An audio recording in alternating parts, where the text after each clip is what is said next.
வாழ்க வையகம், வாழ்க வையகம், வாழ்க வளமுடன். குரு வாழ்க, குருவே துணை. குருவின் மலரடி போற்றி. சிந்தனையை, உடல் நலத்தை சீரமைத்து ஓய்விட்ட குருவே வாழ்க. தியானமே யோகம், யோகமே ஞானம். தமிழ் ஆனந்த யோகம். வாழ்க வளமுடன். மெய்யன்பர்களே, சிந்தனையாளர்களே, ஞானம் எது ஞானம் என்ற ஒரு தேடுதலோடு பயணித்துக் கொண்டிருக்கின்றோம். புரிந்து கொள்தலே ஞானம் என்று தொடங்கினோம். எதை புரிந்து கொள்ள வேண்டும்? உள்ளதை உணர்ந்து கொள்ள வேண்டும் என்று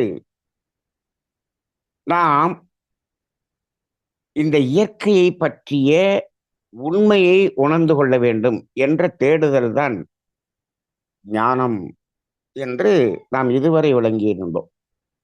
சென்ற பகுதியிலே வாழ்க்கையை புற வாழ்க்கை, அக வாழ்க்கை என்று இரண்டாக பிரித்து உணர்ந்தோம். இரண்டு வாழ்க்கையையும் வாழுவது இந்த மனம்தான் என்று சொன்னாலும், இந்த மனம் உடலோடு, குறிப்பாக புலன்களோடு இணைந்து வாழக்கூடிய வாழ்க்கை என்பது புற வாழ்க்கை. புலன்களிலிருந்து விடுதலை பெற்று வாழக்கூடிய ஒரு வாழ்க்கை அக வாழ்க்கை என்று பார்த்தோம்.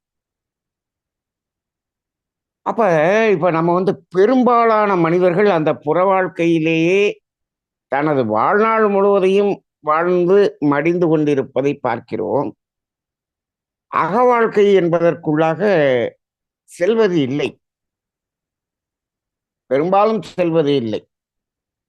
அது எப்பொழுது தானாக அமைகிறது என்று கேட்டால், நாம் ஆழ்ந்து உறங்கும் போது நாம் அக வாழ்க்கை வாழ்கிறோம். ஆழ்ந்த உறக்கத்தில் நமக்கு மனம் புலன்களிலிருந்து விடுதலை பெற்று விடுகிறது.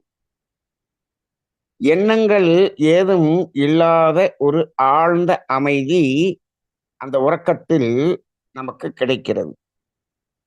அப்படி என்றால் அங்க உறங்கும் போது வாழ்கிறோமா என்று கேட்டால் வாழ்கிறோம். அதுதான் அகவாழ்வு.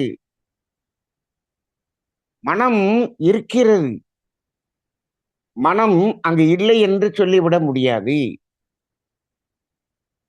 சில பேர் எண்ணங்கள் தோன்றும் போதுதான் மனம், எண்ணங்கள் என்பதுதான் மனம் என்று புரிந்து கொண்டிருக்கிறார்கள். நன்றாக வேதாத்திரியத்தை உணர்ந்து கொண்டால், எண்ணுவது மனம், எண்ணங்களை தூக்கி சுமந்து கொண்டு வந்து வெளியில் காட்டுவது மனம். அப்ப எண்ணங்கள் என்பது என்ன என்று கேட்டால், மகரிஷி அவர்கள் தான் தெளிவாக இதற்கு விளக்கம் கூறியிருக்கிறார்கள்.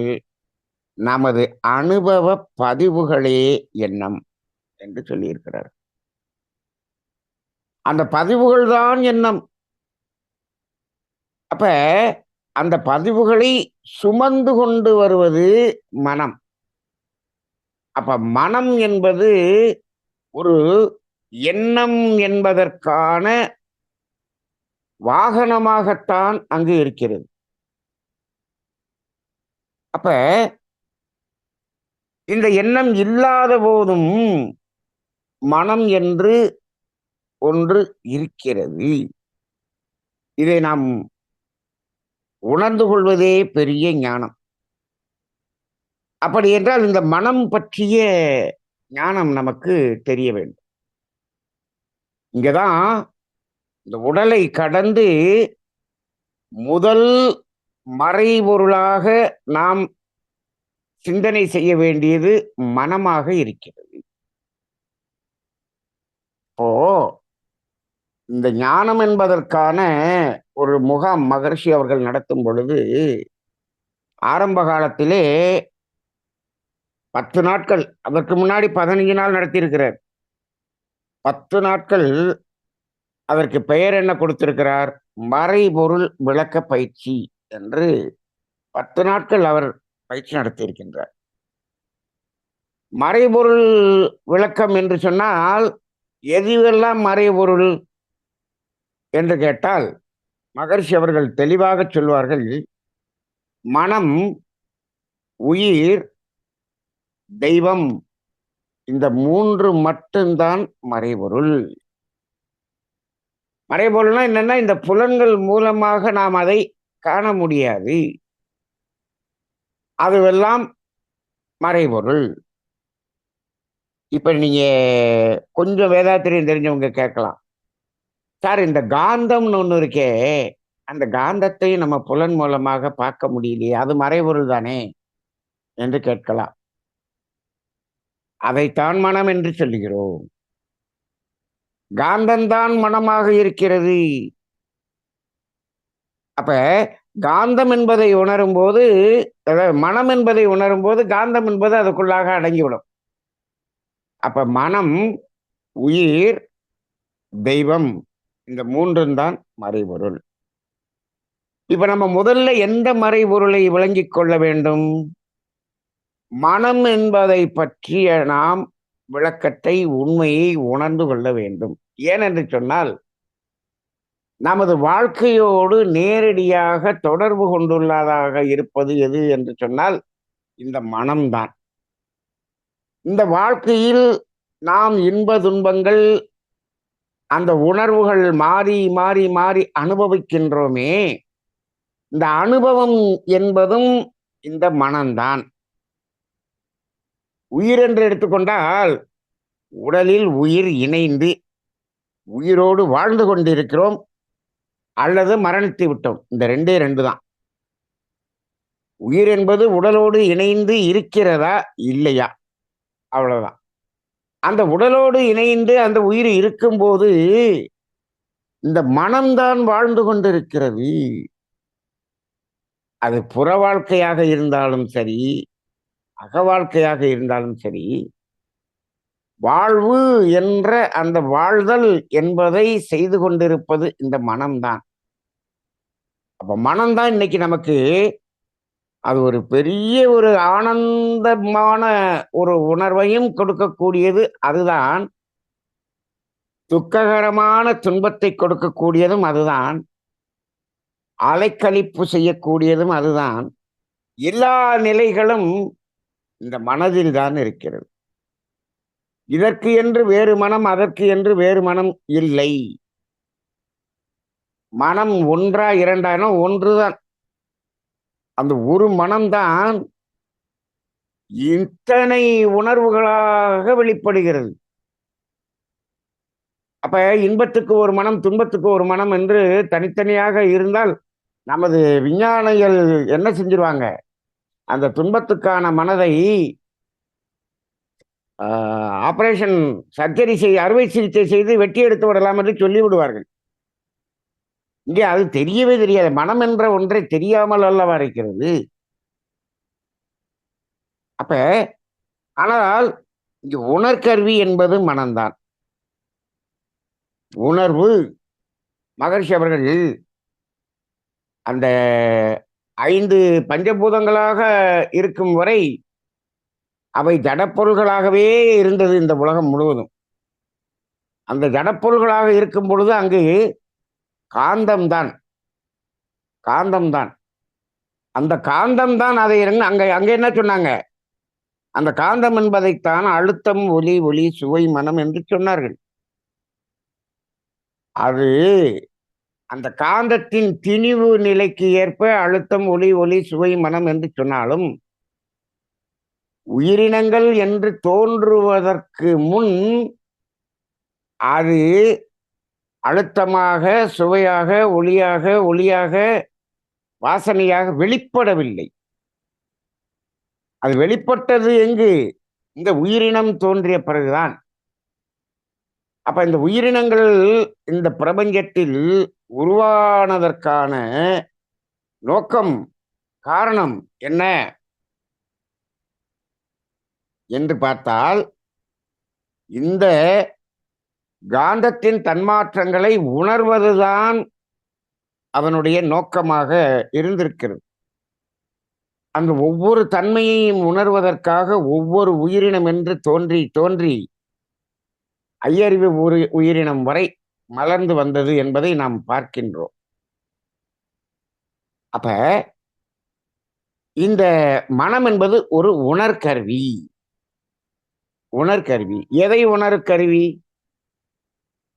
இந்த அஞ்சையும் உணர்வதற்கான கருவி. எதை? அழுத்தம், ஒலி, ஒளி, சுவை, மனம் என்ற ஐந்தையும் உணர்வதற்கான கருவி. அவ்வளவுதான். எது வரைக்கும்? ஐந்தறிவு ஜீவன் வரை இந்த ஐந்தையும் உணர்வதற்கான கருவி என்பதுதான் மனம். அங்க வரைக்கும் கரெக்டா இருந்துச்சா? அங்க வரைக்கும் கரெக்டா தான் இருந்துச்சு. அந்த விலங்கினங்கள் அழுத்தம், ஒளி, ஒளி, சுவை, மனம் அஞ்சையுமே உணரும்.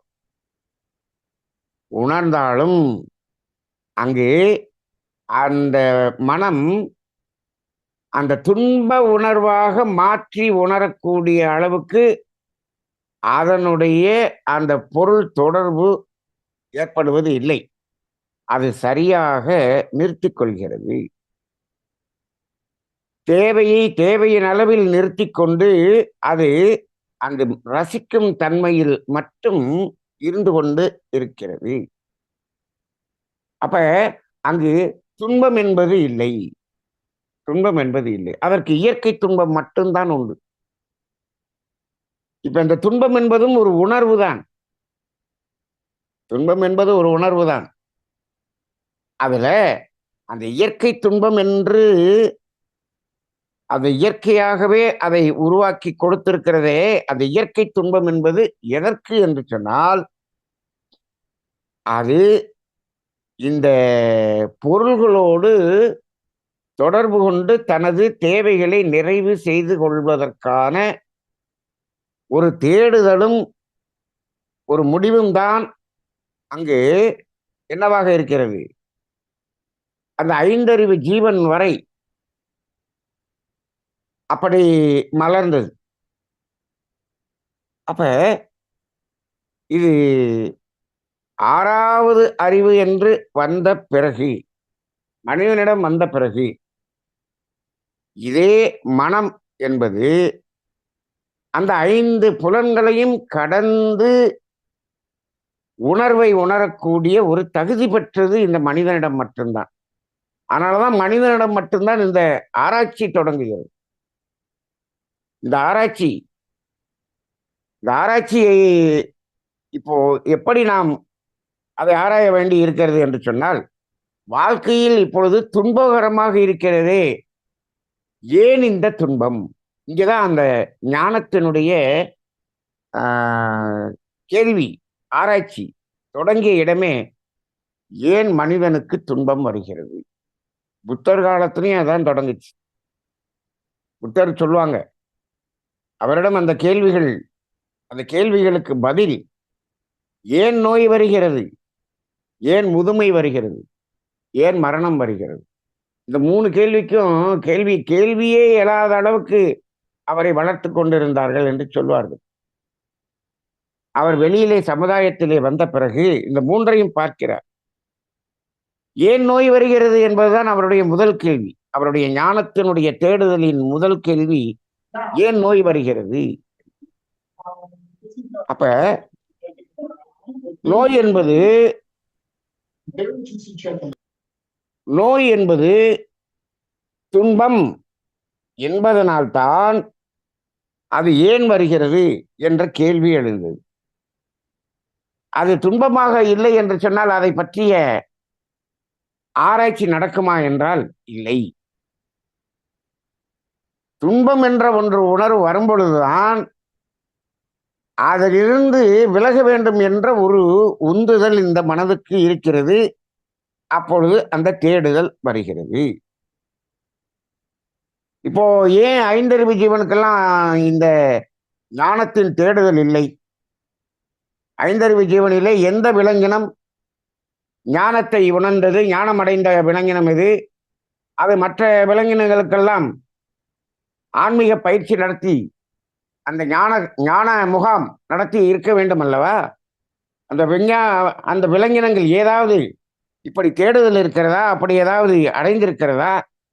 ஞானம் அடைதல் என்பது அங்கு இருக்கிறதா என்றால் இல்லை, இல்லை. மனிதனிடம்தான் ஞானம் அடைந்த மகான்களை பார்க்கிறோம். அஞ்ஞானிகள், ஞானிகள் என்று 2 பிரிவுகளாக பார்க்கிறோம். விலங்கினத்தில் அந்த பிரிவுகள் இல்லை, இல்லை. ஏன் மனிதனிடம் பார்க்கிறோம்? மனிதனிடம் துன்பம் என்ற ஒன்று இருக்கிறது. அப்ப அதற்கு காரணம் தெரியவில்லை. ஆனால் இந்த மனம் அந்த துன்பத்தை விரும்பவில்லை. துன்பத்தை துன்பத்தை யாராவது விரும்புகிறோமா? இப்ப வாழ்க்கையில் துன்பம் வருகிறது, நான் அதை விரும்பி அனுபவிக்கின்றேன் என்று யாராவது சொல்வார்களா? துன்பம் என்பது அங்கு விரும்பக்கூடியதாக இல்லை. எதற்கு விருப்பம் இல்லை? இந்த மனதுக்கு துன்பத்தின் மீது விருப்பம் இல்லை அப்படின்னா அது எதுக்கு அப்புறம் துன்பத்துக்கு போகுது? அப்ப துன்பம் என்பதை அதை விரும்பாத ஒன்று எது என்றால் அறிவு. இந்த மனம் என்ன உணர்ந்தாலும் அதனுடைய இறுதி உணர்வு நிலை எங்க இருக்கும்னா அறிவு என்ற நிலையில் போய்தான் அது சேரும். இந்த மனம் இன்பத்தை உணர்ந்தாலும் துன்பத்தை உணர்ந்தாலும் எந்த உணர்வை உணர்ந்தாலும் அது மனதின் அடித்தளமாகிய அந்த அறிவு என்பதில்தான் அது போய் முடியும். ஏனென்று சொன்னால் நாம் ஏற்கனவே சிந்தித்தபடி இந்த அழுத்தம், ஒளி, ஒளி, சுவை, மனம் இவற்றை உணர வேண்டும் என்று மனம் தோன்றியது என்று சொல்லுகிறோம். யார் உணர வேண்டும் என்று மனம் தோன்றியது? எது உணர்வதற்காக இந்த மனதை தோற்றுவிட்டது என்று கேட்டால் அது அறிவாகிய தெய்வம் உணர்வதற்காக உணர்கருவியாக மனதை தோற்றுவிட்டது. அப்ப மனம் என்பது உணர்கருவிதான், உணர்கருவிதான். அது ஒரு அறிவினுடைய ஒரு வேலையாட் மாறிதான் அது. இது உணர்ந்து அங்கு கொடுக்கக்கூடியதுதான் அதனுடைய நிலை. அது சரியாக ஐந்தறிவு ஜீவன் வரை ஒவ்வொரு உணர்வையும் உணர்ந்து உணர்ந்து அறிவுக்கு அது கொடுத்து கொண்டிருந்தது. அறிவு அந்த 5 உணர்வையும் உணர்ந்து உணர்ந்து உணர்ந்து அதில் முழுமையான நிறைவையும் பெற்றுவிட்டது. ஐந்தறிவு ஜீவனிலே அறிவாகிய தெய்வம் அந்த அழுத்தம், ஒளி, ஒளி, சுவை, மனம் இந்த 5லையும் பூரண நிறைவை அடைந்து விட்டது. இது என்ன சார் அது பூரண நிறைவை அடைந்து விட்டதுன்னு உங்களுக்கு எப்படி சார் தெரியும்? நீங்க இதை பார்த்த மாதிரி சொல்றீங்களே அப்படின்னு நம்ம கேட்கலாம். இப்போ மகரிஷியினுடைய தத்துவங்கள் எல்லாத்தையும் நம்ம போய் அப்படியே ப்ரூவ் பண்ணி அதுக்கெல்லாம் நிரூபணம் வச்சுக்கிட்டு நம்ம சொல்றது இல்லை. நிரூபணம் சொல்ல முடியாது. இது எல்லாமே எப்படி யூகத்தின் மூலமாகத்தான் இதை நாம் புரிந்து கொள்கிறோம். லாஜிக்கு அப்படின்னு சொல்லுவாங்க ஆங்கிலத்திலே. யூகத்தின் மூலமாகத்தான் அதை நாம் உணர்ந்து கொள்கிறோம். அப்ப இது அந்த 5லையும் நிறைவு பெற்றிருக்கும் அப்படின்னு எப்படி நீங்க சொல்றீங்க அப்படின்னா, அந்த 5லையும் பூரண நிறைவு பெறாமல் இருந்திருந்தால் அந்த அறிவாகிய தெய்வம் 6வது அறிவாகிய மனிதன் என்ற ஒரு தன்மாற்றத்துக்கு வந்திருக்காது. இன்னும் சொல்ல போனால் ஓரறிவு ஜீவனிலே அழுத்தம் என்பதை பூரணமாக உணர்ந்த பின்தான் 2 அறிவு ஜீவன் என்பதே இங்கு வந்திருக்கும். அதில் நிறைவு பெறாமல் அடுத்த நிலைக்கு வராது. ஏனென்று சொன்னால் இந்த அறிவினுடைய நோக்கமே அதை உணர வேண்டும் என்பதற்காகத்தானே ஓரறிவு ஜீவன் என்ற ஒரு தன்மாற்றத்தை பெற்றது. அப்ப அதுல நிறைவு பெறும் பொழுதுதானே அடுத்ததற்கு செல்லும். அப்ப ஓரறிவு ஜீவனிலே அந்த அழுத்தத்தை எத்தனை விதமாக, எத்தனை விதமான செடிகளாக, கொடிகளாக, மரங்களாக, தாவரங்களாக, எவ்வளவு கோடிக்கணக்கான வகையினான அந்த தாவரங்கள். தண்ணீருக்குள் எவ்வளவு தாவரங்கள் இருக்கிறது, நிலத்தில் எவ்வளவு இருக்கிறது, மலையில் எவ்வளவு இருக்கிறது, காடுகளில் எவ்வளவு இருக்கிறது, எத்தனை வகை வகை. இதெல்லாம் நம்ம மனதால இப்போ இதெல்லாத்தையும் தெரிந்து கொள்ள வேண்டும், உணர்ந்து கொள்ள. இதெல்லாத்தையும் தெரிஞ்சு தெரிஞ்சு தெரிஞ்சு போனாதான் நம்மளுடைய உண்மையான நிலை என்ன என்ற ஞானத்தை தெரிந்து கொள்ள முடியும். இப்ப மனிதனுடைய ஞானம் எது? ஞானம் மனிதனுக்கு எது ஞானம்? அதை மட்டும் சொல்லி முடியா அப்படின்னு சொல்லிட்டோம் அப்படின்னு சொன்னோம்னா அது அவ்வளவு சுலபமாக சொல்லிவிட முடியாது, சுலபமாக உணர்ந்து கொள்ள முடியாது. ஏன் இங்கிருந்து ஆரம்பிக்கிறோம்? இது எல்லாத்தையும் உணர்ந்தால்தான் அதை உணர முடியும்.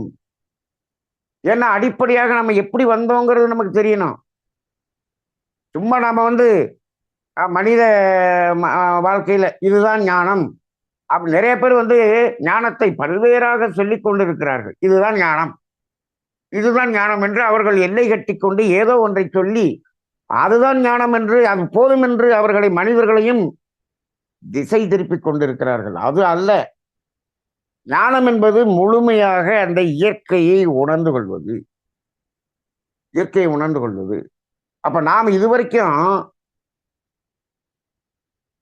மனிதனாக வர்றதுக்கு முன்னாடி இந்த மனம் என்பது எப்படி எப்படியான அனுபவங்களை எல்லாம் பெற்று வந்தது என்பதையெல்லாம் தெரிந்து கொண்டால் தானே இப்பொழுது இந்த மனித அனுபவம் மயங்கி இருக்கிறதுங்கிறத நம்ம தெரிஞ்சுக்க முடியும். இப்ப நமக்கு எதுக்காக இதுக்கு போறோம், இதெல்லாம் தெரிஞ்சுக்கணும் அப்படின்னா, மனித மனம் மயக்கத்தில் இருக்கிறது, அதனால் அது துன்பத்தை உணர்கிறது, துன்பத்தில் உணர்ந்து கொண்டிருக்கிறது. அப்ப இதிலிருந்து விடுதலை பெற்று விலகி அது எங்க போகணும்? ஆனந்தம் என்ற ஒரு நிலைக்கு சென்று அது நிறைவு அடைய வேண்டும். அதுதானே ஞானம். அப்ப இந்த மயக்கத்துல இருக்கிறோம் அப்படிங்கிறதுக்கு அப்ப எது மயக்கம்னு தெரியணும்ல. அப்ப ஓரறிவு தாவரங்கள் அதுகிட்ட மயக்கம் இருந்ததா? ஒவ்வொன்னையும் பார்க்கணும், ஒவ்வொன்னையும் பார்த்து பார்த்து பார்த்து அறிந்து ஐயறிவு ஜீவன் வரை இந்த மனதினுடைய நிலை எப்படியெல்லாம் இருந்தது என்று தெரிந்தால்தான் இப்ப நாம எப்படி இருக்கணும், நாம எப்படி இருக்கிறோம். இந்த ரெண்டே கேள்விதான். இந்த மனம் எப்படி இருக்க வேண்டும், தற்போது எப்படி இருக்கிறது. அப்ப இதைத்தான் நம்ம சொல்லுவோம், தடம் மாறி நிற்கிறது. அப்ப மனிதன் தான் மயக்க நிலையில் தடம் மாறி நிற்கிறோம். தனது நிலையை அந்த மனம் உணர்ந்து கொண்டால்தான் ஞானம் என்பதை பற்றி அறிந்து கொள்வதற்கான பயணத்தை தொடங்க முடியும். முதல்ல அதை நான் ஒத்துக்க மாட்டேன் அப்படின்னு சொன்னோம்னா, இதெல்லாத்தையும் யார் மேலேயாவது பழி போடுவேன் அப்படின்னு சொன்னோம்னா நீங்க ஞானமே அடைய முடியாது. சில பேர் இயற்கை மேல அதை பழிய போட்டு விட்டுறாங்க. அது விடுங்க, அதெல்லாம் இயற்கை என்று. இயற்கையில் எதுவுமே இல்லை. என்ன எதுவுமே இல்லைன்னா என்ன? இந்த நாம இப்ப சொல்லிக்கிட்டு இருக்கிறோமே துன்பம், அந்த துன்பத்தின் பெயர்களில் பல்வேறு அனுபவங்கள், இது எதுவுமே இயற்கையில் இல்லை, இயற்கையில் இல்லை. அது முழுக்க முழுக்க முழுக்க முழுக்க செயற்கை. அது மனிதனிடம் மட்டும்தான் இருக்கிறது, மனித மனதில் மட்டும்தான் இருக்கிறது. அப்ப இந்த மனம் எங்க போய் நிக்குது, எப்படி போய் நிக்குது? இதை நம்ம தெரிந்து கொள்ள வேண்டும். நாம் நமது நிலையை தெரிந்து கொள்வது அதுதான் ஞானம். இப்ப நம்ம சொன்னோமே புரிதல் என்பதுதான் ஞானம் சொன்னோமே. நாம் இப்படி சிக்கி நிற்கிறோம் என்பதை இந்த மனம் புரிந்து கொள்வதுதான் ஞானம். அது தெரிஞ்சுக்கிட்டாதான் அதுல இருந்து வெளியே வர முடியும். இப்ப எல்லாம் அந்த சிக்குவதற்குரிய வேலைகளை தொடர்ந்து செய்து கொண்டே ஞானம் அடைந்து விட்டோம் என்று சொல்லிக் கொண்டிருக்கிறார். அப்ப இன்னும் வாழ்க்கையில் சிக்கல் கூடுமே தவிர குறைவதற்கான வாய்ப்பே இல்லை, இல்லை. அப்ப அதுக்காக தான் நம்ம இங்கிருந்து தொடங்குறோம். ஓரறிவு ஜீவன் எப்படி வாழ்ந்தது, எத்தனை வகை உயிரினங்கள் அங்க ஏதாவது ஒரு மயக்கம் இருந்ததான இல்ல. இப்போ இப்ப நம்ம மனமும் இந்த ஓரறிவு தாவரத்தில் இருந்த மனமும் வேறு வேறா என்றால் வேறு இல்லை. அதே மனம்தான் இங்கேயும் இருக்கிறது. எங்கேயும் எதுலையும் விட்டு போல. அந்த அறிவு சுத்தவெளியிலிருந்து தொடங்கிய அறிவு பஞ்சபூதங்களில் மலர்ந்து ஓரறிவு ஜீவனிலிருந்து ஆறறிவு ஜீவன் வரை தொடர்ந்து பயணித்துக் கொண்டுதான் இருக்கிறது. அப்ப நாம நம்மளுடைய அந்த முற்பிறப்பினுடைய அனுபவங்களை தெரிந்து கொள்வதுதான் இந்த தாவரங்களின் அனுபவத்தை தெரிந்து கொள்வது. நம்ம முற்பிறப்புன்னா நம்ம என்ன பண்ணிடுறோம் உடனே, நம்ம அப்பா அம்மா தாத்தா பாட்டி தாத்தாவோட தாத்தா,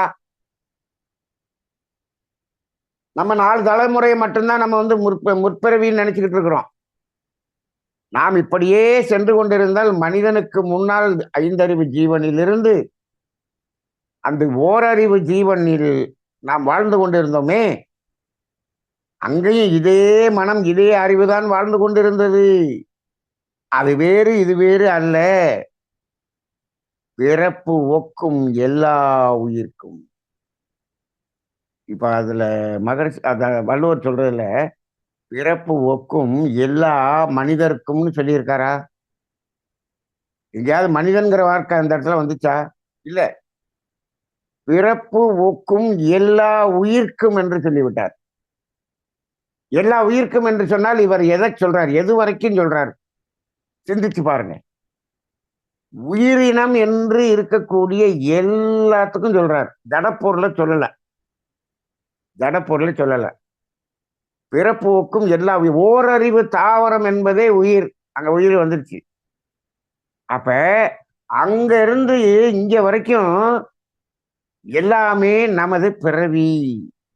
நாம தான் தாவரமாக வாழ்ந்திருக்கிறோம். அப்படியே நினைச்சு பாருங்க. அப்படியே இது எல்லாத்தையும் நம்ம பாவனையாகத்தான் பார்க்கணும். நாம ஒரு காலத்துல நம்ம என்ன சொல்றோம், நம்ம அப்பா அம்மாவா வாழ்ந்தோம், தாத்தா பாட்டியா வாழ்ந்தோம். அது இப்ப ரீசண்டா நமக்கு எது ஞாபகத்துக்கு வருதுன்னா, இந்த கர்மவினையை தாங்கிய பிறவி இருக்குது பாருங்க, அது மட்டும்தான் ஞாபகத்துக்கு வருது. மற்றதெல்லாம் ஞாபகத்துக்கு வரமாட்டேங்குது. ஏன்? இப்ப இந்த கர்மவினையினால் வாழ்ந்து கொண்டிருக்கக்கூடிய வாழ்க்கைக்கு வந்துட்டோம்ல, அப்ப அந்த கர்மவினை தொடர்பு இருக்கக்கூடிய வரைக்கும் தான் ஞாபகத்துக்கு வருது. அது ஒரு 3 பிறவி 4 பிறவி தான் நம்ம முன்னோர்கள் தெரியுது. ஏன்னா அதுதானே அந்த ஒரு சஞ்சித கர்மமா வந்திருக்கிறதுல வந்து அழுத்தமான பதிவுகள்லாம் இதுதானே. அப்ப அது உடனே நமக்கு உடனே ஞாபகத்துக்கு வருது. சில பேருக்கு அப்பா அம்மாவிலேயே அடிக்கடி அம்மா ஞாபகத்துக்கு வராங்களா, அப்பா ஞாபகத்துக்கு வராங்களா அப்படின்னா, யாரு அடிக்கடி ஞாபகத்துக்கு வராங்களோ அவங்களுடைய கர்ம வினை பதிவு இங்க என்ன இது அதிகமாக இங்க தூண்டப்படுகிறது, ஆக்டிவேட் ஆகுது. அப்ப அடிக்கடி அவங்க ஞாபகத்துக்கு வருது. அப்ப நம்ம கர்மவினை சார்ந்துதான் நாம என்ன பண்றோம், நம்ம பிறவியை பார்க்கிறோம். இந்த கர்ம வினையாலே தான் வாழ்ந்து கொண்டிருக்கிறோம். கர்ம வினையாலே தான் பிறந்தோம், கர்ம வினையாலே தான் வாழ்ந்து கொண்டிருக்கிறோம், கர்ம வினையின் அடிப்படையில் தான் வாழ்ந்து கொண்டிருக்கிறோம். அப்புறம் வாழ்க்கை துன்பம் துன்பம் துன்பமா இருக்குன்னு புலம்பிக்கிட்டு இருக்கான். எப்படி? புலம்பவே கூடாது இல்ல. இந்த கர்மவினை அற்ற வாழ்க்கை என்ற ஒன்று வாழ்க்கையை வாழ்ந்தா தானே நீங்க வந்து அந்த உண்மையான வாழ்க்கையை வாழ முடியும். இந்த மனம் அப்பதானே அந்த உண்மை உணர்வு பெற முடியும். அப்ப அதை அதிலிருந்து விலகுவதற்குத்தானே இப்ப இன்னைக்கு நம்ம இத்தனை இதெல்லாம் ஏன் பேசிக்கிட்டு இருக்கோம்? எதுக்கு ஞானம்னு இப்ப பேசிக்கிட்டு இருக்கோம்? இந்த கர்மவினை சார்ந்த வாழ்க்கையிலிருந்து விலகி அந்த உண்மையான வாழ்க்கை என்ற ஒன்று இருக்கிறதே, அதுக்கு போறதுக்கு தான் நம்ம பேசிட்டு இருக்கோம். திசை திரும்பி நாம் எங்கு போய் முட்டி நிற்கிறோமோ, தவறான பாதையில் வந்து முட்டி நிற்கிறோமோ, முட்டி நிற்கிற இடத்துல இருந்து அதை புரிந்து கொண்டு திரும்பி நாம் எங்க வரணும், கடந்து தவறாக கடந்து சென்ற பாதையில் திரும்பவும் திரும்பி வந்து அந்த நேரான பாதைக்கு முதல்ல வரணுங்கிறதுக்கு தான் இவ்வளவு பேசி. அப்ப முதல்ல நம்ம முட்டி நிக்கிறோங்கிறத முதல்ல உணரணும்ல. அதையே யாரும் உணர்றதுக்கு இல்லையே. எவ்வளவு பேரு உணர்ந்துட்டோம். இன்னைக்கு வந்திருக்கிறதுல 40 பேர் வந்திருக்கிறோம். இதை கேட்கறதுக்கே 40 பேர் வந்திருக்கிறோம். எத்தனை கோடி மக்களில் அவங்கெல்லாம் என்ன பண்ணிட்டு இருக்காங்க? இதை கேட்கறதுக்கே ரெடியா இல்லை. நாங்க இன்னும் போய் அதை முட்டின இடத்துல போய் இன்னும் கொஞ்சம் முட்டி முட்டி முட்டி இன்னும் கொஞ்சம் நான் எங்க தலையை புண்ணாக்குறோம் அப்படின்னு சொல்லிட்டு அவங்க போய் முட்டிக்கிட்டு நிக்கிறாங்க. இப்ப நாம கேட்கறதுக்கு வந்திருக்கிறோம். 7:30 வரைக்கும் கேட்கிறோம் சார். 7:30 மணிக்கு மேல போய் நாங்களும் முட்ட ஆரம்பிச்சிருவோம் தெரியும் எனக்கு. நம்மளத்தான் செய்ய போறோம். 7:30 மணிக்கு மேல போய் நம்மளும் முட்டுற வேலையை தான் பார்க்க போறோம். அப்ப இந்த மாதிரி அதை உணர்ந்து திரும்புவது, மகரிஷி அவர்கள் இவ்வளவு காலமாக இத்தனை தத்துவங்களையும் நடத்தி எத்தனை பேரை ஆப்போசிட்ல திரும்பி நிக்க வச்சிருக்கிறார் அப்படின்னு பார்த்தா அவருக்கு ரொம்ப வருத்தமாயிருச்சு. ஆப்போசிட்ல திரும்பி நின்னாலே பெரிய விஷயம். திரும்பி நிக்கிறதுன்னா எப்ப நிக்க முடியும்? நான் வந்த பாதை தவறி நான் செய்து கொண்டு இருக்கக்கூடிய இந்த பொருள்நிலை வாழ்க்கையில ஓடிக்கிட்டு இருக்கிறது இது தவறான வாழ்க்கை. என்னுடைய நோக்கம் அது அல்ல. நான் தவறாக வந்து விட்டேன். இதனால் தான் எனக்கு துன்பம். இத்தனை துன்ப உணர்வுகளையும் இதனால் தான் அனுபவித்துக் கொண்டிருக்கிறேன். ஆனால் திரும்புங்கள் சொல்றாரு இல்லையா? ஜீசஸ் என்ன சொல்றாரு? மனம் திரும்புங்கள், பரலோக சாம்ராஜ்யம் அருகில் இருக்கிறது. மனம் திரும்புங்கள் என்று சொல்றாரு. அவர் எப்படி திரும்புறது, எங்க திரும்புறது, அதெல்லாம் ஒண்ணும் சொல்லல. மனம் திரும்புங்கள் என்று சொல்லிவிட்டார். திரும்புங்கள்னு சொல்லிட்டார். ஏன்னு கேட்டா அவர் எங்க இருந்துகிட்டு சொல்றாரு? அவர் திரும்பி வந்துகிட்டு இருக்காரு பாருங்க. திரும்பி வந்து என்ன பண்றாரு? அந்த ஞானத்தின் பாதையை பார்த்து விட்டார். பாதைக்கு அருகில் வந்து விட்டார். நான் இந்த பாதையை, ஒரிஜினல் பாதையை, உண்மையான பாதையை நான் பார்த்து விட்டேன். அருகில் இருக்கிறது, வாருங்கள் என்று அழைக்கிறார். அப்ப இவர் அழைக்கும் போது என்ன பண்றது? என்னிடம் வாருங்கள் என்று சொல்றார். ஏன்? இவர் அருகில போயிட்டார். எது? அந்த ஞானத்தின் பாதைக்கு அருகில போயிட்டாரு. என்னிடம் வாருங்கள் என்று சொல்றார். இந்த மக்கள் என்ன புரிஞ்சுக்கிட்டாங்க? என்னிடம் வாருங்கள்னு அவர்கிட்ட வர சொல்றாருன்னு நினைச்சிட்டு அவருடைய போட்டோவையும் அவருடைய உருவத்தையும் அவருடைய சிலையும் வச்சுக்கிட்டு இயேசுவே இயேசுவே இயேசுவேன்னு சொல்லிட்டு அவர்கிட்ட போய் தங்களது துன்பத்தை எல்லாம் சொல்றாங்க. என்னமோ அவர் வந்து சரி பண்ணிடுவாரு அப்படின்னு. அவர் வாருங்கள், திரும்பி வாருங்கள்னு சொன்னார். நீங்க வந்து திரும்பி வந்தீங்களா? திரும்பி வரவே இல்லை. எல்லா மனிதர்களும் அந்த இருந்த இடத்துலயே இருந்துகிட்டு அவர் எங்களை காப்பாற்றுவார் அப்படின்னு சொல்லிட்டு இந்த தவறான செயல்களை செய்து கொண்டே இருக்கிறார்கள். இந்த பொருள் வழி வாழ்க்கையை வாழ்ந்து கொண்டே என்ன செய்கிறார்கள்? நான் இயேசுவிடம் சென்று விட்டேன். அவருடைய உடலை சொல்லவில்லை. நானே ஜீவனாக இருக்கிறேன், நானே உண்மையாக இருக்கிறேன், அப்ப நானே சத்தியமாக இருக்கிறேன் என்று அவர் ஆன்ம ரீதியில, அறிவு ரீதியில சொல்றார். அப்ப மனம் திரும்புங்கள், என்னிடம் வாருங்கள் என்று சொன்னால், இப்ப ஒருத்தர் ஒரு மலை உச்சி போயிட்டாரு. உச்சியிலிருந்து பாக்குறாரு, ஒரு அழகான காட்சி தெரியுது. இப்ப மலை அடிவாரத்துல இருக்கிறவங்கள்ட்ட என்ன சொல்லுவாரு? என்னிடம் வாருங்கள், நான் இருக்கிற இடத்துக்கு வாங்க, அற்புதமான காட்சி தெரிகிறது என்று சொல்லுவார். இப்போ நான் இருக்கிற இடத்துக்கு வாங்கன்னு சொன்னோம்னா நம்ம மேலே ஏறி போகணுமா இல்லையா? நாங்கள்லாம் யாரு? நாங்களாம் எவ்வளவு படிச்சு, எவ்வளவு பெரிய விஞ்ஞானிகள், எதுக்கு நாங்க அங்க போகணும் அப்படின்னு இன்னைக்கு இருக்கிற விஞ்ஞானிகள் கேட்கிறாங்க. என்ன கேட்கிறாங்க? என்ன சொல்லுவாங்க? அந்த மேல இருக்கிறார்ல அவர்கிட்ட, நீங்க அப்படியே செல்போன்ல போட்டோ எடுத்து எங்களுக்கு மெசேஜ்ல அனுப்புங்க, நாங்க இங்க உட்காந்தே பாத்துக்கிறோம்ன்றான். இங்க இருந்து மேலே ஏறுறதுக்கு இவன் தயாரா இல்லை. அப்ப அவர் எடுத்து கொடுக்குற இமேஜை இவன் பாத்துக்கிறேன்றான். நீ இமேஜை தான் பார்க்க முடியும், அவர் சொல்றதான் கேட்க முடியும். அதை உண்மையை, அந்த அனுபவத்தை உன்னால் அனுபவிக்க முடியாது. அவர் அந்த கண்ட காட்சியை நீ போட்டோல பார்த்தோன்னே அந்த உணர்வு இங்க வருங்கிறீங்களா? வரவே வராது, வரவே வராது. அப்ப அது போல மனம் திரும்புங்கள்ங்கிறதா, அந்த மனம் திரும்புறதுக்கு தான் இப்போ போல பேசி.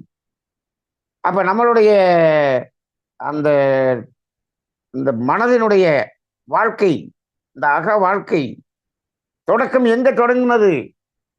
ஓரறிவு தாவரத்திலேயே தொடங்கி இருந்தது. நாம் தாவரமாக இருந்து வாழ்ந்து கொண்டிருந்தோம் என்பதை பிளாஷ்பேக் போட்டு நினைச்சு பாருங்க. தாவரமாக எப்படி இருந்தோம், எப்படியெல்லாம் இருந்தோம், விதவிதமாக இருந்தோம். எத்தனை விதமாக இருந்தாலும் அங்கே நாம் எதை உணர்ந்தோம்? அழுத்தம் என்பதை மட்டும்தான் உணர்ந்தோம். அவ்வளவுதானே. அது எத்தனை டிசைன்ல இருக்கலாம். ஆனா அங்க உணர்ந்தது அழுத்தம்ங்கிறது ஒண்ணுதான். இப்ப கொய்யாப்பழம் இருக்கு, பலாப்பழம் இருக்கு, வாழைப்பழம் இருக்கு. எத்தனை பழம் இருக்கு, எத்தனை வடிவங்கள் இருக்கிறது. வடிவங்கள் பலவாக இருக்கிறது, வண்ணங்கள் பலவாக இருக்கிறது. மஞ்சளா இருக்குது பலாப்பழம், கொய்யாப்பழம் பச்சையா இருக்கு, வெள்ளையா இருக்கு. அப்ப திராட்சை பழம் ரெட்டிஷா இருக்கு.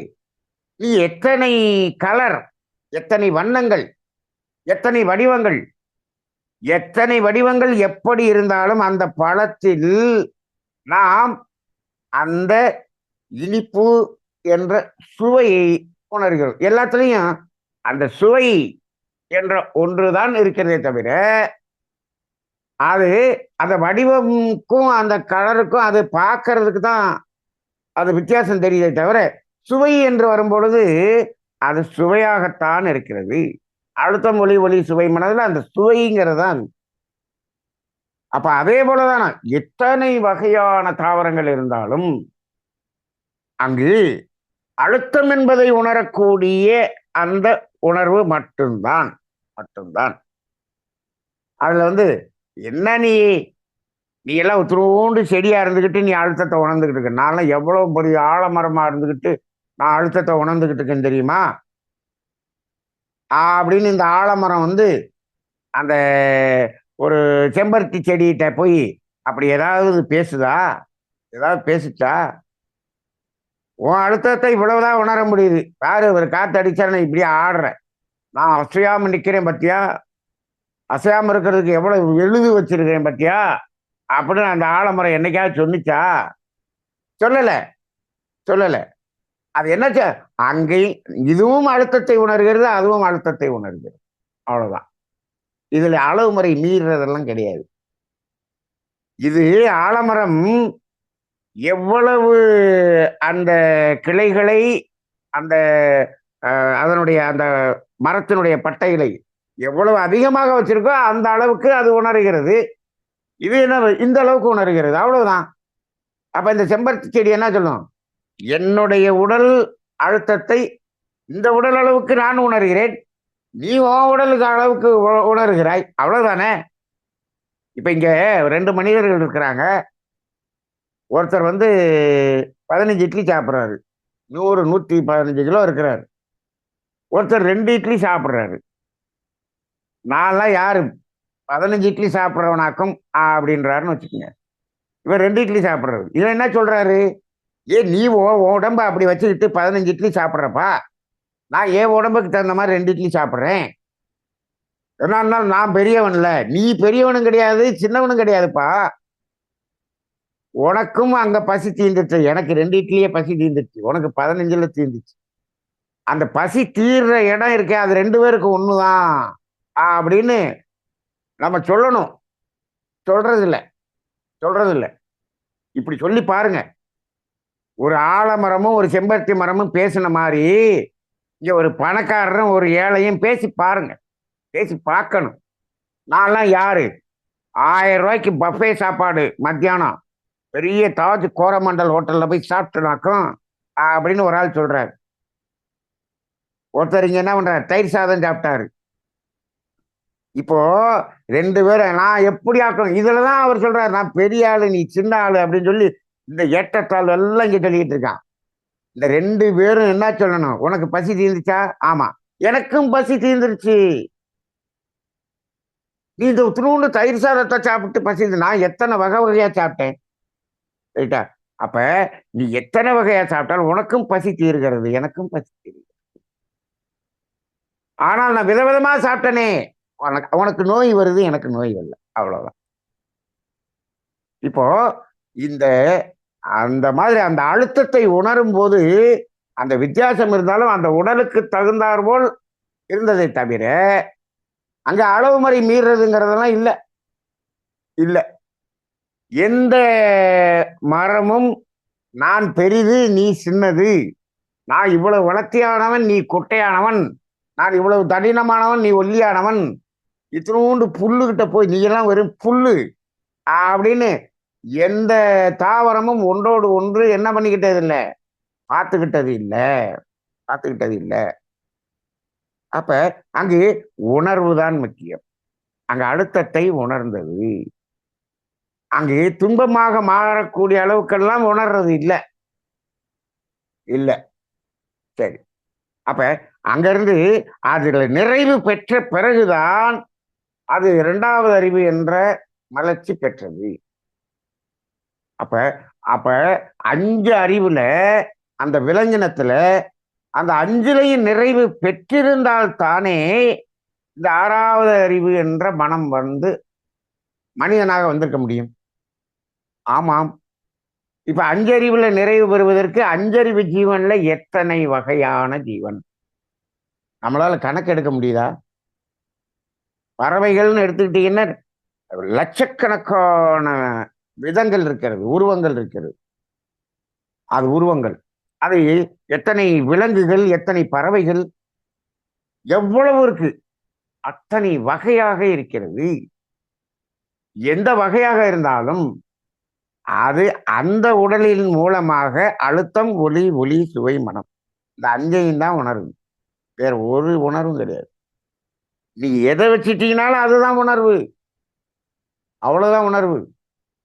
நீங்க சாதாரணமா 5 ரூபாய்க்கு ஒரு மிட்டாய் சாப்பிட்டாலும் சுவை, இனிப்பு சுவை.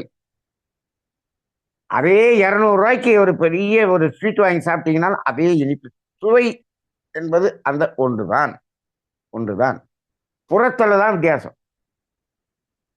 அப்ப அந்த அடிப்படையில அத்துணை வகையான விலங்கினங்களாக இருந்து 5 உணர்வுகளையும் உணர்ந்து அது நிறைவு பெற்ற பிறகு இங்க 6வது அறிவாக மனம் வந்தது. அப்ப அந்த 6வது அறிவாக வந்த மனம் என்ன? அது என்ன மனம் அப்படின்னா, இந்த 5 உணர்வுகளில் 5 பஞ்சதன்மாற்றங்களில் அகப்படாத மனம் என்பதுதான் 6வது மனம். என்னது அந்த 5லே அகப்படாத மனம் என்று சொல்றோம்? அழுத்தம், ஒளி, ஒளி, சுவை, மனம் என்பதில் அகப்படாத மனம் என்பதுதான் இந்த மனிதனுடைய 6வது அறிவு. 6வது அறிவுன்னா என்ன?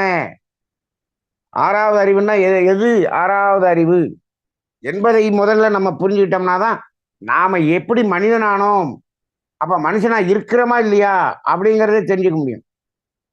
நாம எப்ப மனிதன்? 6 அறிவு படைத்த மனிதன். 6 அறிவை பயன்பாட்டில் வைத்திருந்தால் அவன் மனிதன். 6வது அறிவை அப்படியே மூடி வைத்துவிட்டு 5 அறிவில் வாழ்ந்து கொண்டிருந்தால் அவன் மனித உருவத்தில் வாழும் மிருகம்.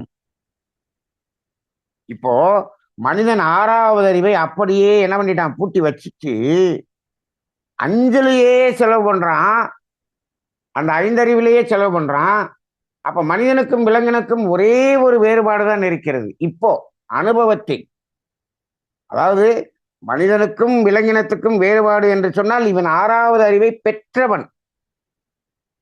ஆனால் அனுபவ வாழ்க்கையில் மனிதனுக்கும் விலங்கினத்துக்கும் என்ன வேறுபாடு என்று கேட்டால் 5 அறிவு ஜீவன்கள் அந்த அழுத்தம், ஒளி, ஒளி, ஒளி, சுவை, மனம் என்ற அந்த 5ஐயும் அளவோடு, தேவையின் அளவோடு மட்டும் அனுபவம் செய்தது. தேவையை மீறி இந்த 5லையும் போனவன் மனுஷன். இதுதான் அனுபவ ரீதியான வித்தியாசமா இருக்கிறது. அப்ப அளவு முறையோடு இருந்தால் விலங்கினம், அளவு முறை மீறினால் மனிதன். இதுதான். இப்ப இந்த இடத்துல அறிவாகிய தெய்வம் அங்க என்ன பார்க்கும்? எப்பா இவனை அந்த 6வது அறிவு பெற்ற மனிதனாக வாழ சொன்னா இவன் அளவு முறை மீறிய மிருகமா வாழ்ந்து கொண்டிருக்கிறானே என்று அது புலம்பிக் கொண்டிருக்குமா இல்லையா?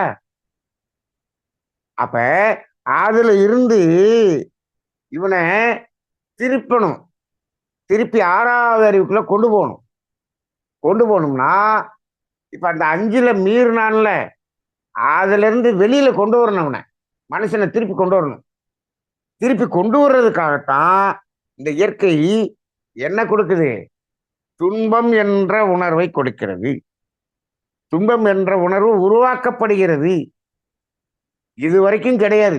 அஞ்சறிவு ஜீவன் வரைக்கும் எங்க பஞ்சபூதங்கள் தொடங்கி அஞ்சறிவு ஜீவன் இப்ப உயிரினம் என்று மனம் தோன்றிய பிறகும் கூட, இந்த உணர்கருவியாகிய மனம் தோன்றிய பிறகும் கூட, ஐந்தறிவு ஜீவன் வரை அந்த மனம் என்பதற்கு துன்பம் என்ற உணர்வு என்றால் என்ன என்றே தெரியாது. விலங்கினங்களுக்கு துன்பம் என்றால் என்ன என்று தெரியாது. நீங்க வேணா யோசிச்சு பாருங்க, அதுக்கு துன்பம்னா என்னன்னு தெரியும். இப்ப மனிதன் வந்த பிறகு அந்த மனிதனோடு தொடர்புடைய அந்த விலங்கினம் இருக்கு பாருங்க, அதுக்கு தான் துன்பம் தெரியுது. இவன் கத்து கொடுத்துட்டான். மனுஷன் என்ன பண்றான், நான் மட்டும் வீணா போக மாட்டேன், உன்னையும் சேர்த்து கெடுக்கிறனா இல்லையான்னு பாருன்னு சொல்லி அதையும் சேர்த்து கெடுத்துட்டு இருக்கிறான். அந்த பாவத்தையும் சுமந்து கொண்டு இருக்கிறான். அந்த விலங்கினங்களுக்கும் இவன் பாவம் செய்து கொண்டு இருக்கிறான். அப்ப அதுக்கு துன்பம் என்ற உணர்வே தெரியாது. அப்படி ஒன்று இல்லை. இல்லை, மனிதனுக்கிட்டதான் துன்பம் என்ற உணர்வு. இப்ப நம்ம அக உணர்வு அக உணர்வுன்னு சொன்னோமே, அக உணர்வு அப்படிங்கிறதுல இன்பம், நிறைவு, அமைதி, மகிழ்ச்சி, அன்பு, ஆரோக்கியம், ஆனந்தம், இப்படின்லாம் நிறைய விஷயத்த நம்ம சொன்னோம். இது எல்லாத்தையும் தான் நம்ம பார்க்க போறோம். இது எல்லாமே அக உணர்வில் நிலையான உணர்வுகள், நிலைத்த உணர்வுகள், நீடித்த உணர்வுகள். இது இயற்கை என்று சொல்லக்கூடிய அந்த இயற்கையினுடைய ஒரு ஆதார உணர்வுகள் இவையெல்லாம். அவையெல்லாம் இயற்கையிலே எப்பொழுதும் எக்காலத்திலும் இருந்து கொண்டிருக்கக்கூடிய உணர்வுகள். ஆனால் இந்த துன்பம் என்ற உணர்வு மற்றும் இயற்கையில் இல்லை. இயற்கையில் இல்லை, இயல்பாக இல்லை. இயல்புங்கிற வார்த்தையை நம்ம போட்டுக்குவோம்.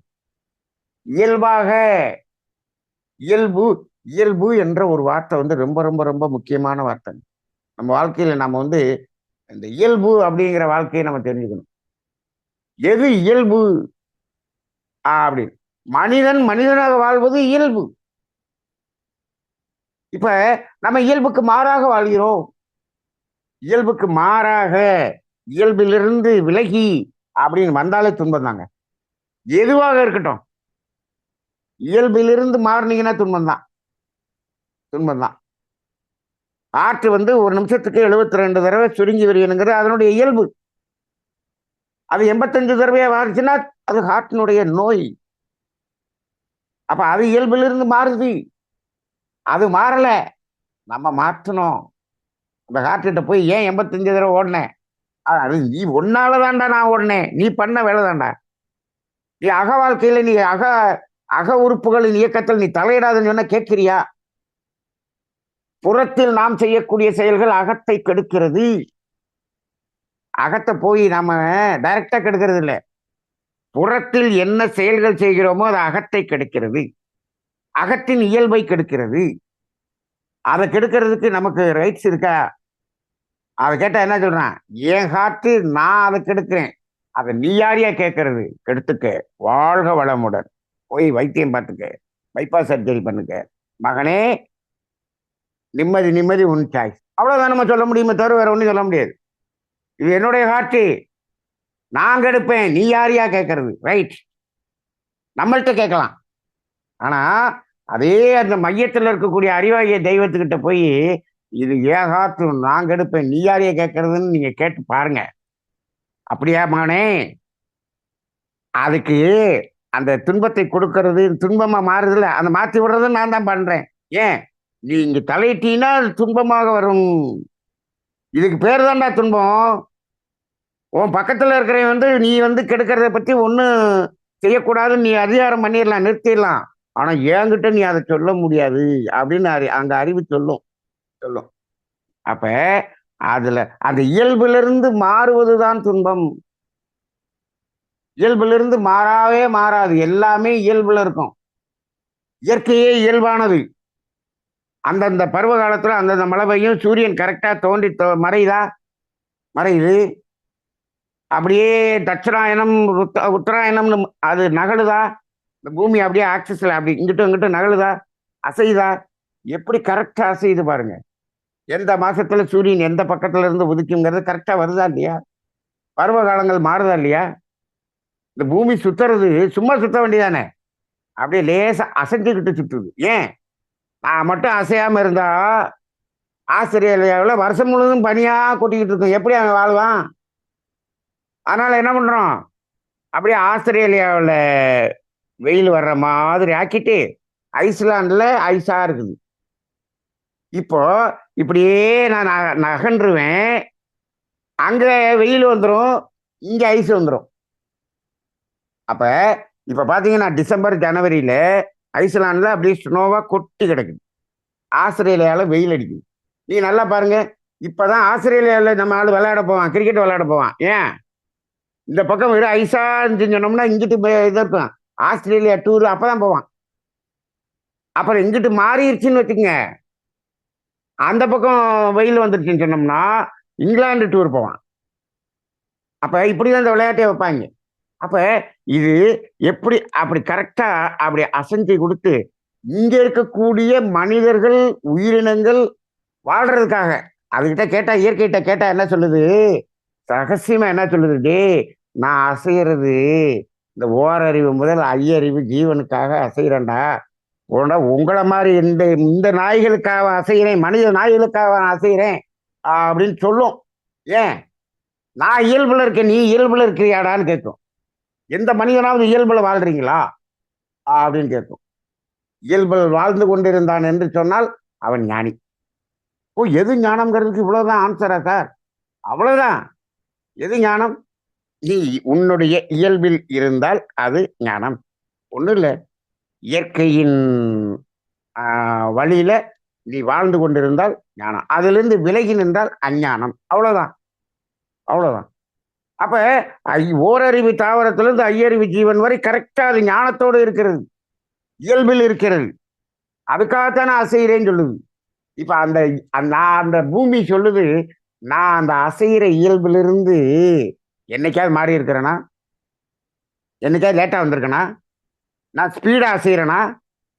நான் என்னுடைய இந்த அசைகிற ஸ்பீடை கூட்டுறேன். 6 மாசத்துக்கு இந்த பக்கம் போயிட்டு வரணும், 6 மாசத்துக்கு அந்த பக்கம் போயிட்டு வரணும்ல. இதையே விடுவோம். மாசத்துக்கு ஒரு தடவை போயிட்டு போயிட்டு வர்றேன். நீ என்ன செய்வ? இங்க எதுவும் நடக்காது. இந்த பூமியில எந்த உயிரினங்களும் வாழ முடியாது. அப்ப இந்த பூமியை இப்படியெல்லாம் கரெக்டா அதை இயல்பாக இருக்க வச்சு, அதை சுத்தி சூரியன் உதிச்சு மறைஞ்சு எல்லாமே இயல்புல கரெக்டா இருக்குது. இயல்பா கரெக்டா இயல்புலதான் பருவ காலம் பெஞ்சிச்சு. இதையும் கெடுத்தவன் மனிதன். இந்த மனிதனாலதான் இந்த மழை பெய்யறதை எட்டிக்கு முட்டியா பெய்யுது. மனிதனாலதான் காட்டு தீ வருது. இந்த மனிதனாலதான் புயல் வருது, பூகம்பம் வருது. எல்லாமே மனிதன் இந்த இயற்கைக்கு கொடுக்கக்கூடிய இடைஞ்சல். இந்த விலங்கினங்கள் எல்லாம் சொல்லிக்கிட்டு இருக்கோம், டேய் நீங்க பண்ற தப்புனால எங்களுக்கு மழை பெய்ய மாட்டீங்களா அப்படின்னு சொல்லும். அப்ப அந்த அடிப்படையில் மனிதன் என்ன செய்யிட்டான்? இந்த இந்த உலகத்தையே நான் என்னுடைய கண்ட்ரோல்ல வச்சுக்கேன் அப்படின்னு சொல்லி இந்த மனிதன்ல ரொம்ப படிச்ச விஞ்ஞானிகள்லாம் முயன்று கொண்டு இருக்கிறார்கள். இறைவன் செய்யக்கூடிய வேலையில் நாங்கள் செய்வோம் என்று துடித்துக் கொண்டிருக்கக்கூடியவர்கள் விஞ்ஞானிகளாக இருக்கிறார். பெரும்பாலான விஞ்ஞானிகள் அப்படித்தான் இருந்து கொண்டிருக்கிறார்கள்.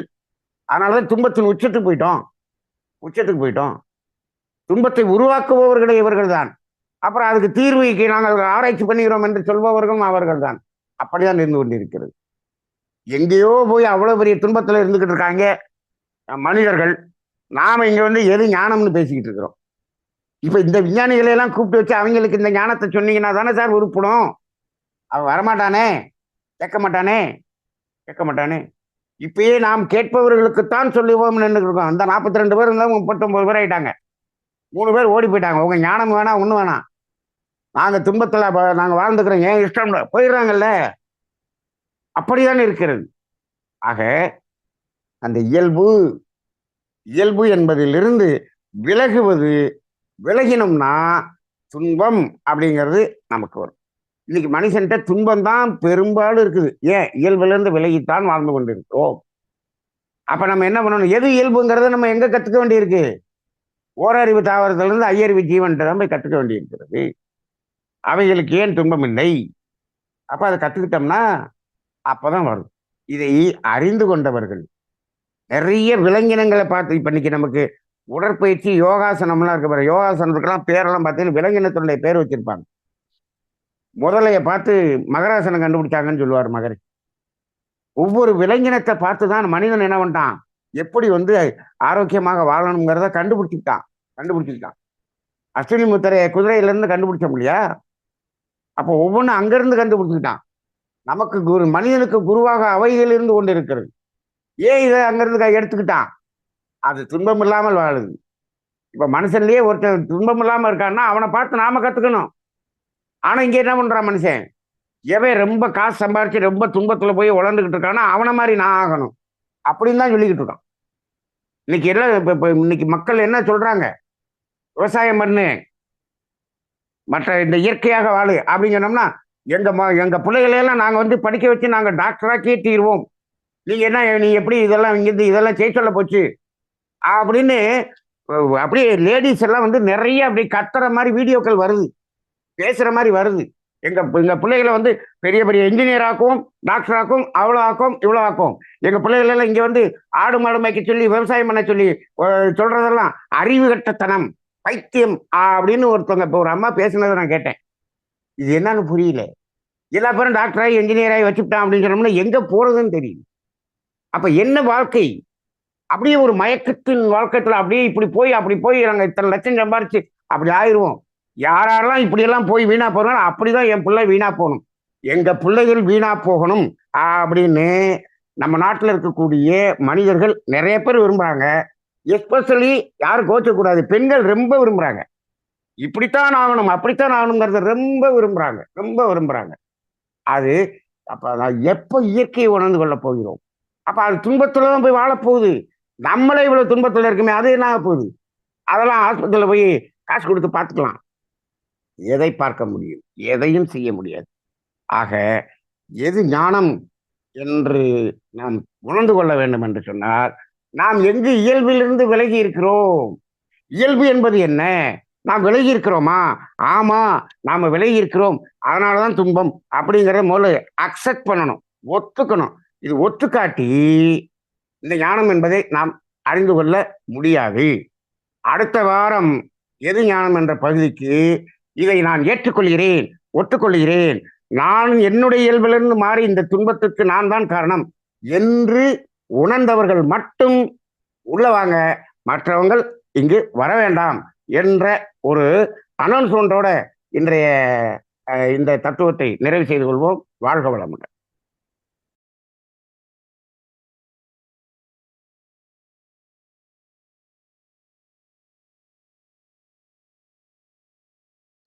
வாழ்க வையகம், வாழ்க வையகம், வாழ்க வளமுடன். தமிழ் ஆனந்த யோகம், வாழ்க வளமுடன். அதாவது கண்டிப்பான ஆசிரியர் எப்படி கம்பெடுத்து அடிப்பாங்களோ அந்த மாதிரி அடிச்சிட்டு இருக்கீங்கய்யா, ரொம்ப நன்றி. திருந்தாத என்ன சொல்றது, மாணவர்களாக தான் நாங்களும் இருக்கிறோம். அதை நாங்க உணர்ந்து இப்ப திரும்பிட்டு வந்துட்டு இருக்கோம் ஐயா. நேற்று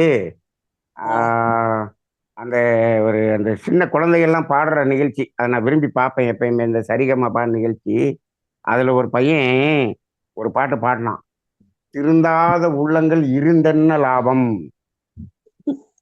ரைட்டா அப்படின்னு அந்த பாட்டு பாடினான். கண் போன போக்கிலே கால் போகலாமா, கால் போன போக்கிலே மனம் போகலாமாங்கிற பாட்டு. அந்த வரியில எல்லாம் அந்த பையன் பாடும்போது அப்படியே வரியை ஒவ்வொன்றா கேட்டா, திருந்தாத உள்ளங்கள் இருந்தென்ன லாபம்னு அவன் கையை காட்டி அப்படியே பாடினான். அது மாதிரி அது மனுஷங்களை எல்லாத்தையும் காமிச்சு பாடின மாதிரியே இருந்துச்சு. வாழ்க வளமுடன். உண்மைங்கய்யா. ஐயுணர்வும் ஒன்றாகி அறிவு அறிந்தேன், ஆசை என்ற வேகம் ஆராய்ச்சியாச்சுன்ற மாதிரி நம்மளுடைய மகரிஷியோட தத்துவத்தை மிக அழகாக இந்த தொடர்ல நீங்க இன்னைக்கு கொடுத்துருக்கீங்க. எவ்வளவுதான் நம்ம சொன்னாலும் அது ஏங்க அப்படி, அது என்ன உந்துதலா இல்ல அவங்க படிக்க முடியாத பசங்களை வச்சு அவங்க தீர்த்துக்கிறாங்களா அப்படின்றது எனக்கு தெரியல. ஆனா சில புத்திசாலி பசங்க என்ன பண்றாங்க அப்படின்னாங்கய்யா, ஐடி வேலை எல்லாத்தையும் வந்து விவசாயம் செய்ய ஆரம்பிச்சிட்டாங்க நிறைய பேர். இல்ல புத்திசாலி அவங்கள புத்திசாலின்னு சமுதாயம் சொல்றது இல்ல, இறைவன் மட்டும்தான் சொல்றானே தவிர சமுதாயம் அடுத்த ஜெனரேஷன் நல்ல தெளிவா இருக்குங்கய்யா. அவங்கள இந்த சமுதாயம் என்ன சொல்லுது, என்ன ஏமாளி கோமாளி 5 லட்ச ரூபாய் வேலையை விட்டு போய் விவசாயம் பண்றேன்னு வந்து ஒரு லூசு கிருக்கேன் அப்படின்னு சொல்லுது.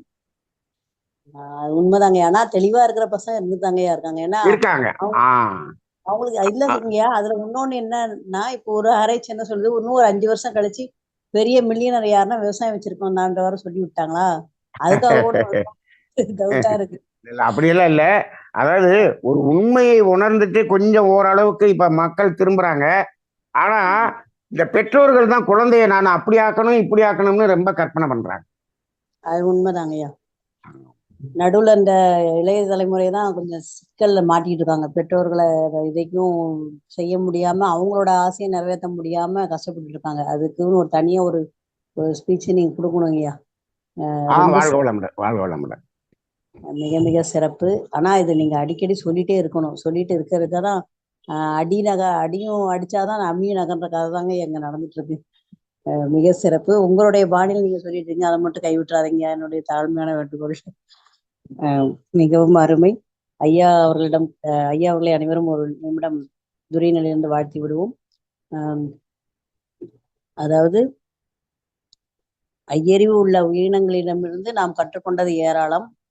ஆனாலும் திரும்பவும் நம்ம அதே தான் கவனிக்கணும். அவங்ககிட்ட இருக்க மனநிறைவு நம்மகிட்ட இல்லை அப்படிங்கிறத அழுத்தம் திருத்தமாகவும் ஆணித்தரமாகவும் நம் மனதில் பதியும் மாதிரி திரும்ப திரும்ப ஐயா சொல்லிட்டே இருக்காங்க. இந்த சொல்லுவாங்கல்ல, சேர்வாரோட சேர்ந்த போன கதை தான் அப்படின்ற மாதிரி தான் நம்ம கொஞ்சம் அந்த பக்கம் நவுண்டு போயிடுறோம். அது போகக்கூடாதுன்றதுனால தான் இவ்வளோ ஒரு காட்டமா ஐயா சொல்றாங்க. நம்ம கண்டிப்பா ஏத்துக்கணும். தகப்பன் ஸ்தானத்தில் இருந்து சொல்லும் பொழுது நம்ம அதை ஏத்துக்கிட்டா நமக்கு நல்லது, நம்மளுடைய அடுத்த தலைமுறைக்கும் நல்லது. மிகவும் நன்றிங்க ஐயா. இறைஞான ஆசிரியர் நன்மணி ஐயா அவர்களும் அவர்களது அன்பு குடும்பமும் அருட்பேராற்றல் கருணையினால் உடல் நலம், நீள ஆயுள் நிறை செல்வம், உயர் புகழ், மெய்ஞானம் ஓங்கி வாழ்க வளமுடன், வாழ்க வளமுடன், வாழ்க வளமுடன். கேள்வி கேட்கும் நண்பர்களை அழைக்கிறோம். வாழ்க வளமுடன். கனகராணி அம்மா, வாழ்க வளமுடன். ஐயா வாழ்க வளமுடன். வாழ்க வளமுடன். சொல்லுங்கம்மா. ஐயா நீங்க அடுத்த வாரம் சொன்னீங்க, இப்பவே நான் சொல்லிடுறேங்க ஐயா. என்னோட துன்பத்துக்கு காரணம் நான் மட்டும்தான் சொல்ல முடியும். நான் கூட இப்பயே நான் சொல்லிடுறேன், அடுத்த வாரத்துல இருந்து நான் வரல அப்படின்னு சொல்ல போறீங்களோன்னு நினைச்சேன். இல்லைங்க, என்னோட இன்ப காரணத்துக்கு நான் மட்டுமே தான் காரணமா இருப்பேங்கிறத என்னால இந்த உங்களோட இதெல்லாம் கேட்க அதை எங்களாலே நல்லா உணர்ந்துக்க முடியுது. ஒண்ணும் நான் தப்பு பண்ணலைன்னா இது சஞ்சித கர்மமா இருக்கலாம், இல்லைன்னா இந்த ரெண்டை தவிர எதுவுமே இருக்க முடியாதுன்னு எனக்கு தெளிவாயிருச்சு இல்லையா. உங்களோட பேச்சு என்ன சொல்ற, அடிச்சு ஓட்டுன்னு சொல்லுவாங்க இல்லையா, அது மாதிரி தாங்க இருந்தது. அப்படியே ஆணி அடிச்ச மாதிரி பேசுனீங்க. அது அத்தனையுமே உண்மைதாங்கய்யா. இன்னைக்கு நேத்து சின்ன ஒரு சம்பவங்கய்யா. நீங்க இன்னைக்கு இந்த பறவைகளை பத்தியே சொல்லிட்டு இருந்தீங்க. கொஞ்சம் வெளியே உட்கார்ந்து இருந்தா நிறைய மரம் இருக்கும். இந்த தயிர் சாப்பாடு வைக்கவும் ஒரு 4-5 காக்கை வேக வேகமா எல்லாம் சாப்பிட்டுருச்சுங்க, தீர்ந்துருச்சு. சரி 4-5 சாப்பிட்டதுனால கொஞ்சமா வச்சதுனால தீர்ந்துருச்சு, திருப்பி கொண்டு போய் வச்சேங்க. அந்த காகமே அங்க உட்கார்ந்துருக்கு, திருப்பி அது எடுக்கல, சத்தம் போட்டுட்டே இருக்குது. கொஞ்ச நேரம் கழிச்சு அது மேல சத்தம் போட்டுட்டே இருக்கு, வேற காக்கா எடுக்குதுங்கய்யா. அது தேவை முடிஞ்சுன்னா நின்னுக்குது, கூப்பிட்டு விடுதுங்கய்யா. மத்த காக்கா அது கூப்பிட்டு விடுது. சரி நம்மளுக்கு போதும்ட்டு அதை மத்ததை கூப்பிட்டு விடுதுங்கய்யா. அப்ப பாத்தீங்களா, அந்த கொஞ்ச இதுலயே அதெல்லாம் திருப்தி அடைஞ்சிருச்சு, மத்தது சாப்பிடுது. சாப்பிட்டு வீட்டுக்கு வேற மூட்டை எடுத்துட்டு வேற போயிடுவோம். ஆமா ஆமா. இல்லைன்னா இந்த ஃப்ரிட்ஜ்னு ஒண்ணு இருக்கு, எடுத்து தூக்கி வச்சு மறுநாள் எடுத்து சுட வச்சு சாப்பிடலான்னு வைப்போம். நீங்க சொன்ன விலங்குகள்ல மனுஷன மாதிரி அளவுக்கு அதிகமா சாப்பிட்டுக்கிட்டு இருக்கிற விலங்குகள் எதுன்னா இது நம்ம தெருவுல இருக்கக்கூடிய நாய். அது ரொம்ப நம்மளோட பழகி பழகி நம்மள மாதிரி ஆயிடுச்சு. அதுக்கு நம்மளோட நீங்க சொன்னது உண்மைங்கய்யா. நம்மளுக்கு வந்த வியாதி நாங்க எங்க லைன்லயே ஒரு நாய்ங்கய்யா, அது கர்ப்பப்பை கோளாறு வந்துருச்சு இல்லையா. அப்ப நான் சொன்னேன், நம்ம சாப்பிடுற நாய்க்கு கர்ப்பப்பையில் கோளாறா? நிஜம், ஆமாங்கய்யா. பாருங்க. அப்ப அது வளர்த்த நாய்க்கு அவங்க ஒரு 4-5 நாய் வளர்ப்பாங்க. அது ரொம்ப இதா இருக்கவும் அதுக்கு கோளாறு. நீங்க பாருங்க, மனுஷன் வளர்க்குற நாய், மனுஷன் வளர்க்குற மாடு, இதுக்கு மட்டும்தான் டாக்டர் இருக்காங்க. ஆமாங்க ஐயா.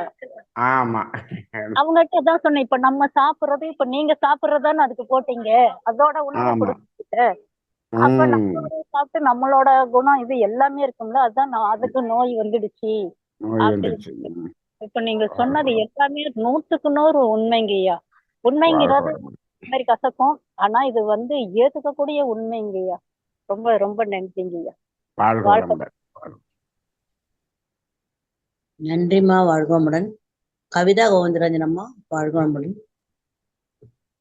வாழ்க வளமுடன் அம்மா, வாழ்க வளமுடன் ஐயா. வாழ்க வளமுடன். சொல்லுங்கம்மா. எனக்கு ஒரு சின்ன கேள்வி.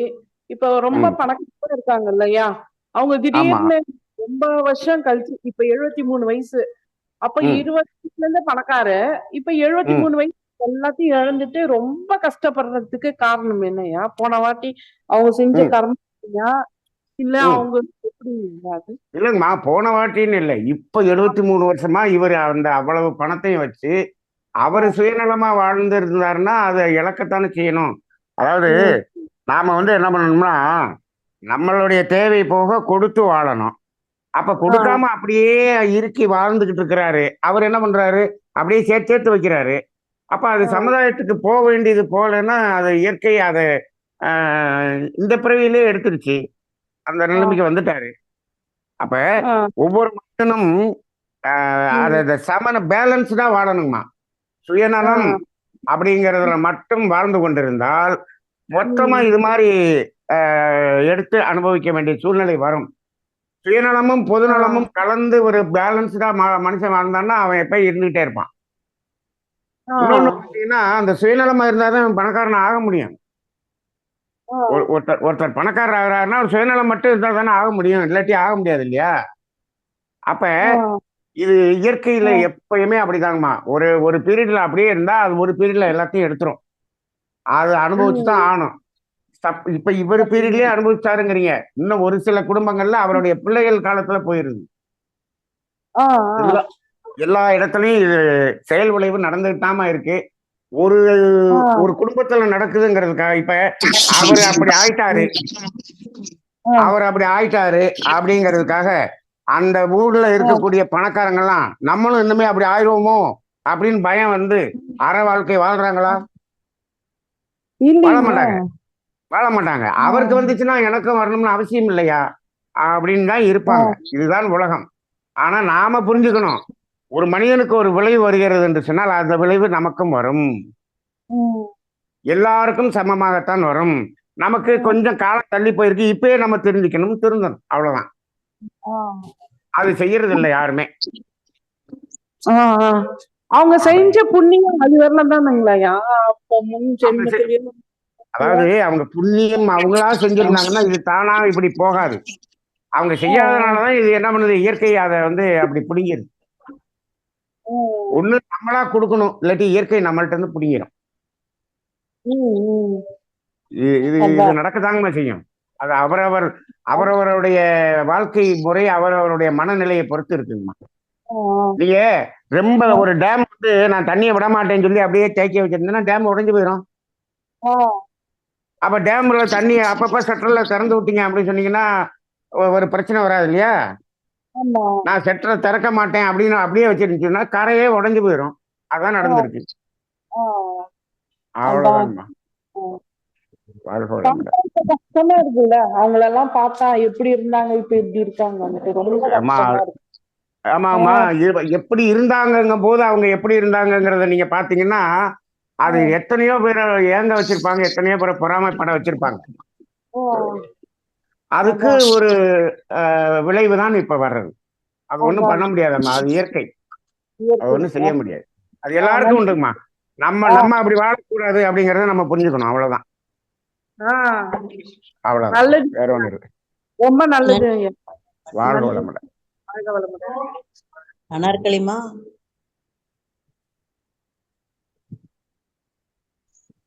வாழ்க வளமுடன் ஐயா. தியானமே யோகம், யோகமே ஞானம். தமிழ் ஆனந்த யோகம். வாழ்க வளமுடன். எது ஞானம் என்ற தலைப்பில் நிறைவான பல கேள்விகளை எங்ககிட்ட கொடுத்திருக்கீங்க ஐயா. இயற்கையின் இயல்பு, சூரியன், சந்திரன், காற்று, பஞ்சபூதங்கள் எல்லாமே அதனுடைய இயல்பில் நெறி பிறழாமல் இயங்கிக் கொண்டிருக்கிறது. அதுல இருந்து நாம தான் விலகி நிற்கிறோம். அதாவது எது இயல்பு என்றே புரியவில்லை மக்களுக்கு. இயல்பில் இருத்தலே ஞானம் அப்படின்னு சொன்னீங்க. விலகி நின்றால் அஞ்ஞானம். எங்க அவ்வளவுதான். விலகுறாங்கன்றதே அவங்களுக்கு தெரியலைங்கய்யா. அந்த ஆ இயல்பையே தெரியாம. ஆமா, ஓ எங்க எங்க விலகுறாங்கன்றது. எங்க எங்க விளங்கணும் எங்க விலகணுங்கிற அந்த ஞானமே தெரியலன்றீங்க. ஆமா, நிச்சயமாங்கய்யா. ஆமா. இப்போ நீங்க சொன்ன மாதிரி ஒவ்வொரு இப்போ அதாவது ஆண்களை விட பெண்கள் தன்னுடைய பையன் இன்ஜினியர் ஆகணும், டாக்டர் ஆகணும், அவனாகணும், இவனாகணும் சொல்றாங்க. ஆனா யாருமே இப்ப கோடி ம் கோடியில சம்பாதிச்சு பல கோடிகளுக்கு அதிபதியான ஃபாரின்ல போய் செட்டில் ஆனவங்களே இன்னைக்கு வந்து இயற்கை சார்ந்த விவசாயத்துல இப்ப அம்மா சொன்ன மாதிரி நிறைய பேர் ம் இறங்கி இருக்காங்க. அந்த ம் விவசாயம்னா என்னன்றதே தெரியாம இப்ப நம்ம வந்து ம் வீட்டுல தோட்டம் போடுறோம் செய்யறோம். அதனுடைய ம் உழைப்பு, அதுல இருக்கக்கூடிய தியாகம், அதுல ம். இருக்கக்கூடிய கடினமான ஒரு உழைப்பு, தியாகம், அதுல பொறுமை, இதெல்லாம் நம்ம கற்றுக்கிறோம். அது நிறைய ம். பேருக்கு தெரியல. இப்போ இல்லைங்கம்மா, அவங்க நீங்க இங்க வர்றது மட்டும் இல்லைங்கம்மா. இப்ப இன்னைக்கு உலகத்துல இந்தியா தான் விவசாய நாடுன்னு இருந்தது. இன்னைக்கு பாத்தீங்கன்னா யூரோப்லயும் அமெரிக்காலையும் கனடாலையும் போயிடும். அங்க பாருங்க அற்புதமா விவசாயம் பண்றான். இங்கதான் விவசாயம் குறைஞ்சிக்கிட்டே வருது. அங்க ஆமாங்கய்யா. அற்புதமாக விவசாயம் பண்றான். ஒரு காலத்துல நம்ம ஆமா, உணவுக்காக அங்க நம்ம போய் நிக்கக்கூடிய நிலைமை வரப்போகுது. அப்படி இருக்கு. ஆமா. அதை உணர்ந்து ஒவ்வொருவரும் இயற்கையை சார்ந்து இயல்பு வாழ்க்கையை வாழ்ந்தாலே சிறப்பா இருப்போம். அதே மாதிரி நம்ம வந்து இந்த மிருகங்கள் கிட்ட இருந்து மகராசனம் அதெல்லாம் கத்துக்கணும்னு சொன்னீங்க. முதலை கிட்ட இருந்து மகராசனம் சொன்னீங்க. பூனை கிட்ட இருந்து எங்க வீட்டுல பூனை இருக்குங்கய்யா. பார்த்தா காலையில அது போய் சன்லைட்ல தாங்க ஏன் நிக்கும். அதுக்கு யார் சொல்லி ம். கொடுத்தது? அது கருமயிர்லயே இருக்கு. நம்ம அது இயற்கை. சூரியனை ம். பாக்குறதுக்கே எழுந்துக்கிறது இல்ல. எல்லாரும் சூரியன் வந்தா கூட ஐயோ வெயில் சுடுதுன்னு உள்ள ஓடி வந்து ஏசில உட்கார்ந்துக்கிறாங்க. சோ சூரிய ம். காற்று இது வெப்பத்தையே யாரும் உள்வாங்குறது இல்ல. அதே மாதிரி குதிரை, அஸ்வினி முத்திரை, ஆமை, 5 அடக்கல், ஐம்புலன்களை ம். அடக்கிறதுக்கு நம்ம ஆமை கிட்ட ம். இருந்தா ம். கட்டணும். சோ ம். விலங்குகள் எல்லாம் ஓரறிவு தாவரம் தான் எல்லாம் நமக்கு சொல்லி கொடுக்குது. மனிதன் மட்டுமே இயல்பில் இருந்து மாறுகிறான். பூமி சற்றே ஓய்வு எடுத்தால் நாம் நிலை என்ன ஆகும் என்பது அங்கங்க எல்லாரும் போய் எங்கேயாவது செருகிக்குவோன்றத யோசிக்கணும். சற்றே யோசிக்கணும். இப்ப ம். நீங்க சொன்ன மாதிரி அடுத்த வாரம் இந்த இயற்கையோடு நான் இணைந்து வாழ்வேன் என்று இருக்கக்கூடியவர்கள் மட்டுமே இணைந்தால் போதும். இப்படி எல்லாரும் இல்ல உள்ளுக்குள்ள ஒரு அப்படி நம்ம சொல்லல. நம்ம தான் இல்லைங்கய்யா, காரணம்ங்கிறத முதல்ல நம்ம ஒத்துக்கணும். தெரிஞ்சுக்கணும். அதுதான் சொல்றேன். இப்ப ஒத்துக்கணும். இந்த காற்று, இப்ப நீங்க சொன்ன மாதிரி அந்த பாட்டு சொன்னீங்கல்ல, கண்போன போக்கிலே சொல்லும்போது எனக்கு இன்னொரு பாட்டு ஞாபகம் வந்ததுங்கய்யா. ஆடும் ம். வரை ஆட்டம் ஆயிரத்தில் நாட்டம் என்று எம்ஜிஆர் அவர்கள் பாடினது. அந்த ஒரு ம். வாழ்க்கை புரிதலை வந்து பட்டினத்தர பாடல தான் அதை கொண்டு வருவாங்க. அது திரைப்பட பாடலா ம். வரும்போது ம். ஆடும் வரை ஆட்டம் ஆயிரத்தில் நாட்டம் கூடி வரும் ஆ, கூட்டு கொல்லி வரை ஆ, வருமா அது அப்படின்ட்டு அது சிவாஜி பாட்டு. கண்ணதாசன் அவர்கள் வீடு கொண்டு அந்த வீடு பட்டினத்தார் வரை பாடலை வரும். பேஸா வச்சு பாடினது வாழ்க்கையின் வரலாறே ம். அதுல வந்துருங்கய்யா. சோ அதை ஆமா. உணர்ன மக்கள் இப்ப நீங்க சொல்லுங்க இயல்பில் இருத்தல். அதே மாதிரி ஒரு ஹார்ட் உங்ககிட்ட சொல்லி இப்ப நீங்க சொல்லும் போது எனக்கு ஒரு இதுவே வந்ததுங்கய்யா. ஒவ்வொரு நம்மளுடைய உறுப்புகள் பேசக்கூடியதாக ம். ஒரு வகுப்பு நீங்க கொடுக்கலாம்னு நினைக்கிறேன். கண்ணு, ஆ. காது, மூக்கு, ஏன்னா எல்லாத்தையும் கெடுத்து வச்சிருக்காங்க. ஏன் ம். கெடுத்திருக்காங்கன்றதே தெரியல. அது உண்மையிலே ம். உங்களுக்குள்ள இருக்க ஆதங்கம் எங்களுக்குள்ளும் வருது. என்ன- சோ நாம என்னைய அதை என்னைய நீ உணர்ந்து எப்படியெல்லாம், அதாவது ஹார்ட் வந்து என்னைய நீ எப்படியெல்லாம் கெடுக்கிறேன்னு பேசுற மாதிரி ஆமா, ஒரு நிகழ்ச்சி பண்ணணுங்கிறீங்க. ஆமாங்கய்யா.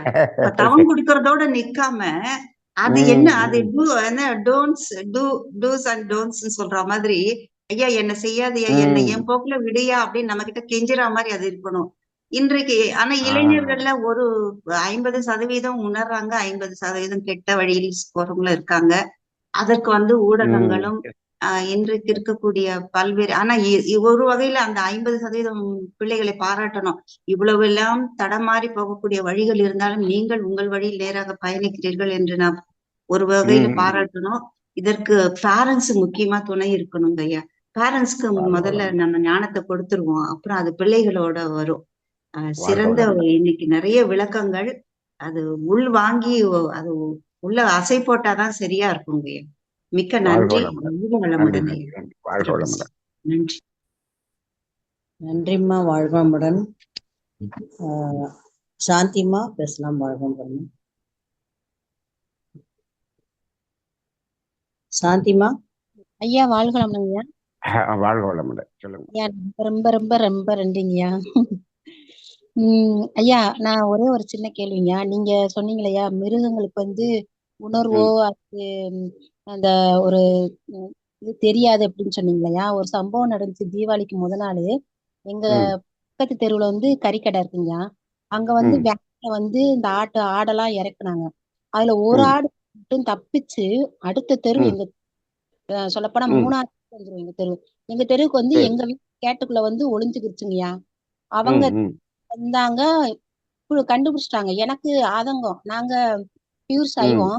ஆஹ் ம் நம்ம வந்து இதை காப்பாத்த முடியலையே அப்படின்ற ஒரு ஆதங்கம் ஒண்ணு. ஆனா அது ம் கட்டி இழுத்தாலும் போக மாட்டேங்குதுயா.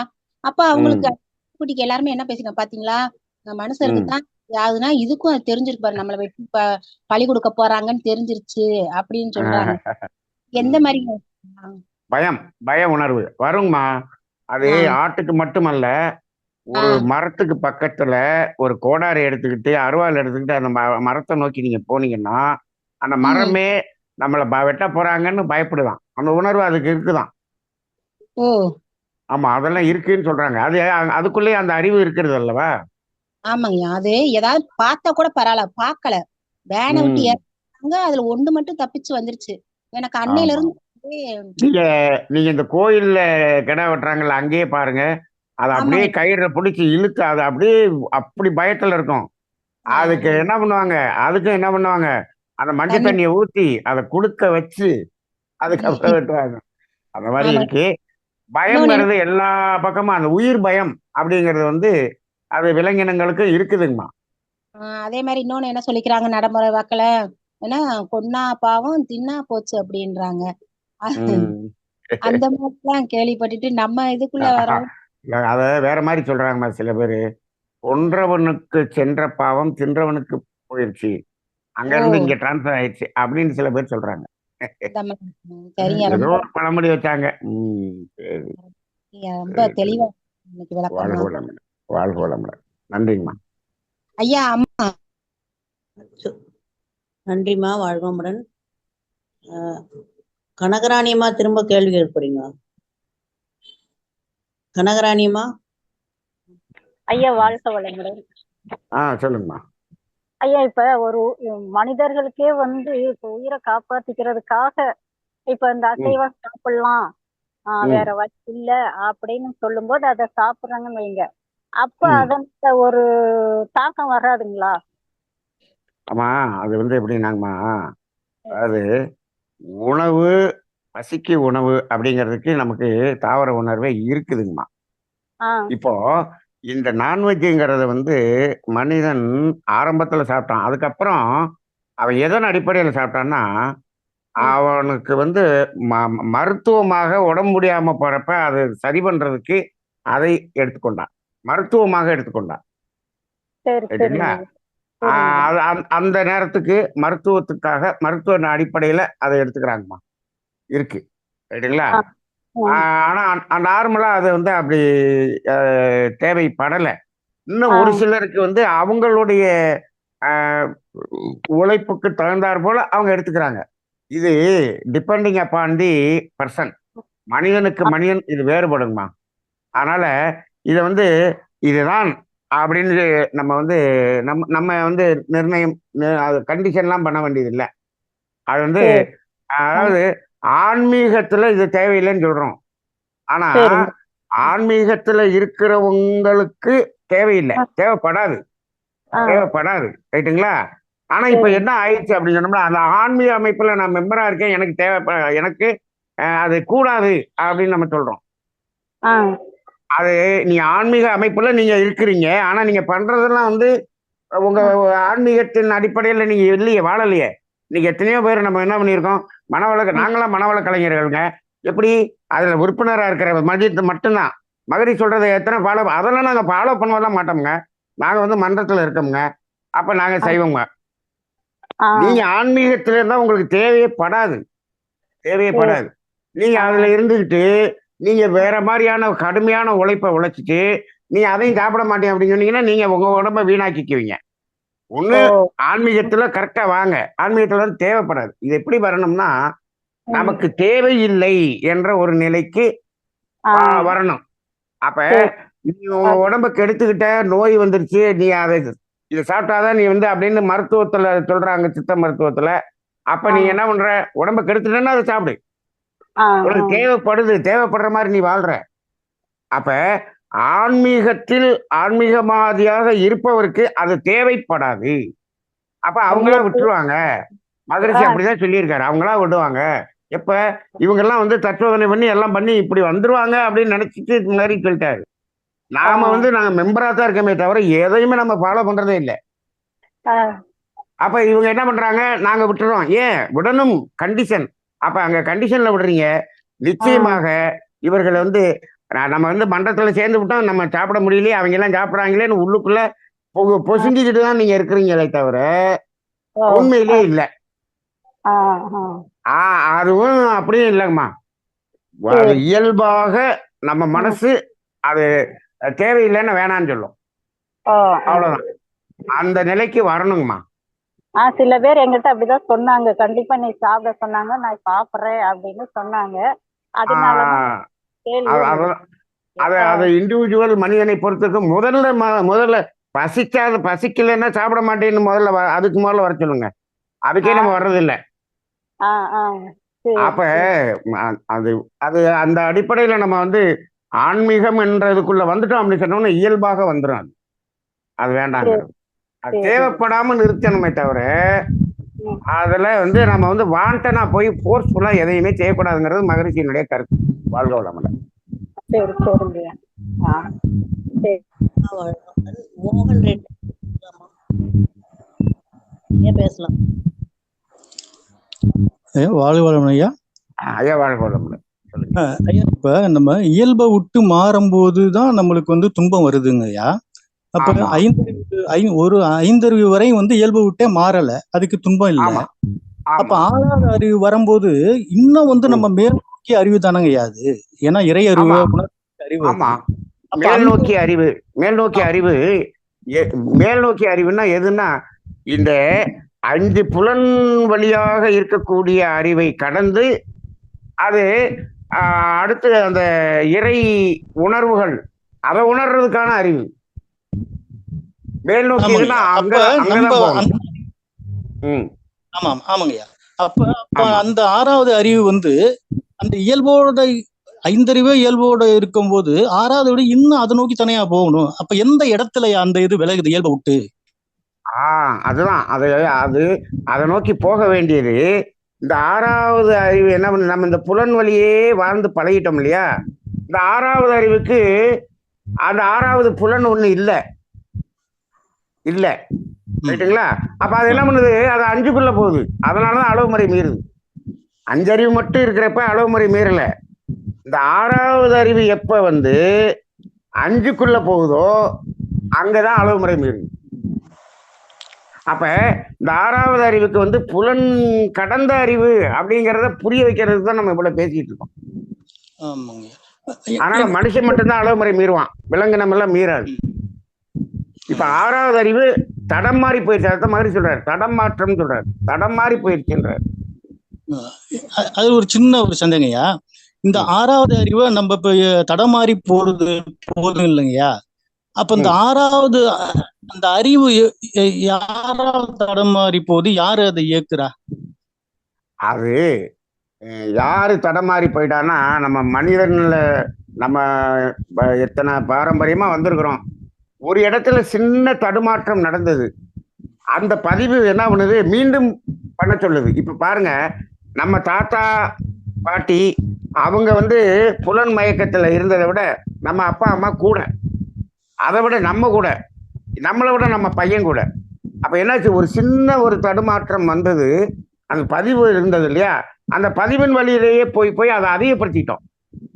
இப்பயும் பாருங்க, இப்ப நம்மளை விட நம்ம பசங்க வந்து, நம்மலாம் வந்து நம்ம காலத்துல நம்ம சின்ன வயசுல என்ன சாப்பிட்டுருப்போம், அந்த சாப்பாட்டுக்கு மேல நொறுக்கு தீனின்னு. இன்னைக்கு பாருங்க எத்தனை விதவிதமா சாப்பிட்றாங்க. கூடிக்கிட்டே போகுது, தேவையில்லாதது கூடிக்கிட்டே போகுது. அப்ப இந்த பதிவு என்ன பண்ணுது, அதை இன்னும் இன்க்ரீஸ் பண்ணிட்டே போறான். அது எங்கேயோ ஒரு இடத்துல மனுஷன்ட்ட எங்கேயோ ஒரு இடத்துல நடந்த தவறு இப்ப தவறுகள் வந்து என்னாச்சு பெருகிக்கிட்டே போகுது. அது இப்போ அதை அவங்க பண்ண தப்புனாலதான் எனக்கு போச்சு அப்படின்னு நம்ம பண்றதை விட நம்ம உணர்ந்து நம்ம விளைவிக்கிறதுக்கு பேர் தான் ஞானம். அதை நம்ம ஆராய்ச்சி பண்ணி ஒன்றும் பிரயோஜனம் இல்லை. அவங்களுக்கு சொல்லி அவங்கள குற்றம் சொல்லி பிரயோஜனம் இல்லை. நமக்கு மகிழ்ச்சி தெளிவு கொடுக்குற, நாம விலகி நின்னுக்கிறதுக்கு தான் நமக்கு உரிமை இருக்கு. அவ்வளவுதான். ஆனால் இது வழி வழியா வந்தது தாங்கய்யா காரணம். பதிவு தான் காரணம், வேற ஒண்ணும் இல்லை. சரிங்க சரிங்க. வாழ்க வளமுடன். நன்றியா, வாழ்வமுடன். கவிதா கோவிந்தராஜனம்மா.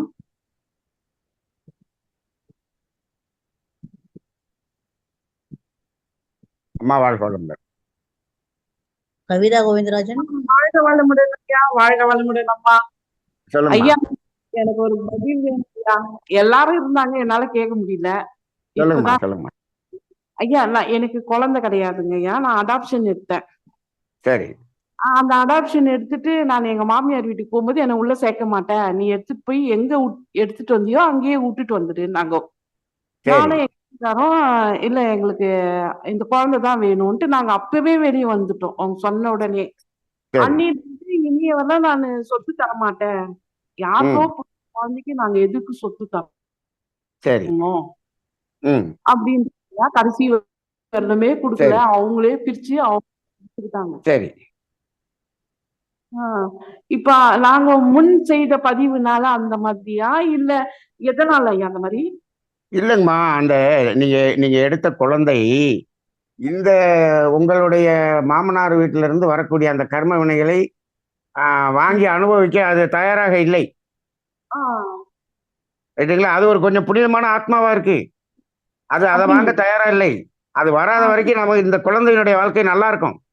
ஆஹ் அது வந்துச்சுன்னா தான் நமக்கு பிரச்சனை. அதை அவங்க அப்படிங்களா? அவங்க மற்றவங்கெல்லாம் எடுத்து அனுபவிச்சுக்கிட்டாங்க. நீங்க பாருங்க, ஆமா. இந்த குழந்தை வளரக்கூடிய காலத்தில் அந்த சொத்தை அனுபவிச்சவங்களுடைய பிள்ளைகள்லாம் கஷ்டப்படும், இந்த குழந்தை நல்லா இருக்கும். அதுல ஒரு பையன் ஆக்சிடென்ட் ஆகி இறந்துட்டாங்க ஐயா. அதாம்மா, இது மாதிரி எல்லாம் நிகழ்ச்சிகள் வரும். இதை தாமா நம்ம செயல் விளைவு நம்ம உணர்ந்து கொள்ளணும்னு சொல்றோம். நீங்க இப்ப அது வரலங்கிறத பத்தி ரொம்ப சந்தோஷப்படுங்க. இந்த குழந்தை ஒரு நல்ல ஆத்மாவா வந்ததுனால அது அதை அந்த கர்ம வினையை அது வாங்கிக்க தயாராக இல்லை. இது வாழ்க்கையில் நல்லா இருக்கும். சரிங்க ஐயா, எனக்கு ரொம்ப நாளா மனசுல குழப்பம். மனசுல நீங்க கவலைப்படாதீங்க. ரொம்ப ரொம்ப ஒரு நல்ல வழியில தான் நடந்திருக்கு, இயற்கை நமக்கு வழிகாட்டி இருக்குன்னு ரொம்ப திருப்தியா இருங்க. என்னால எங்க வீட்டுக்காரே வந்துட்டாரே, அவரு இதெல்லாம் விட்டுட்டு அந்த மாதிரி எனக்கு இவ்வளவு நாள் அவரு பொறுங்க, என்னத்தை விட்டுட்டு வந்தாரு? கர்ம வினையை விட்டுட்டு வந்திருக்கிறாரு. அதனால நீங்க சந்தோஷப்படுங்க, மகிழ்ச்சியா இருங்க. நன்றிங்க ஐயா. வாழ்க வளமுடன். வாழ்க வளமுடன். மனசுல இருந்து கிளியர் ஆயிடுச்சு. வாழ்க வளமுடன். நன்றிம்மா, வாழ்க வளமுடன். மிக சிறப்புங்கய்யா. கேள்வி பதிலேருந்து நான் அடுத்தடுத்த தலைப்பு ஐயா கிடைச்சிட்டு இருக்கு. வாழ்க வளமுடன். சரிங்கம்மா, நிறைவு செய்வோம்.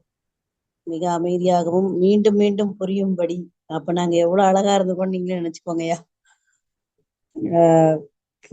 புரிதல் இருந்தாலும் அதை இது பண்றதுக்கு, ஃபாலோ பண்றதுக்கும், கண்டினியூஸா நடத்துறதுக்கும் நிறைய தடைகள் இருக்குங்கய்யா. அது எங்களுடைய பதிவுன்னு தான் நினைக்கிறோம் நாங்க.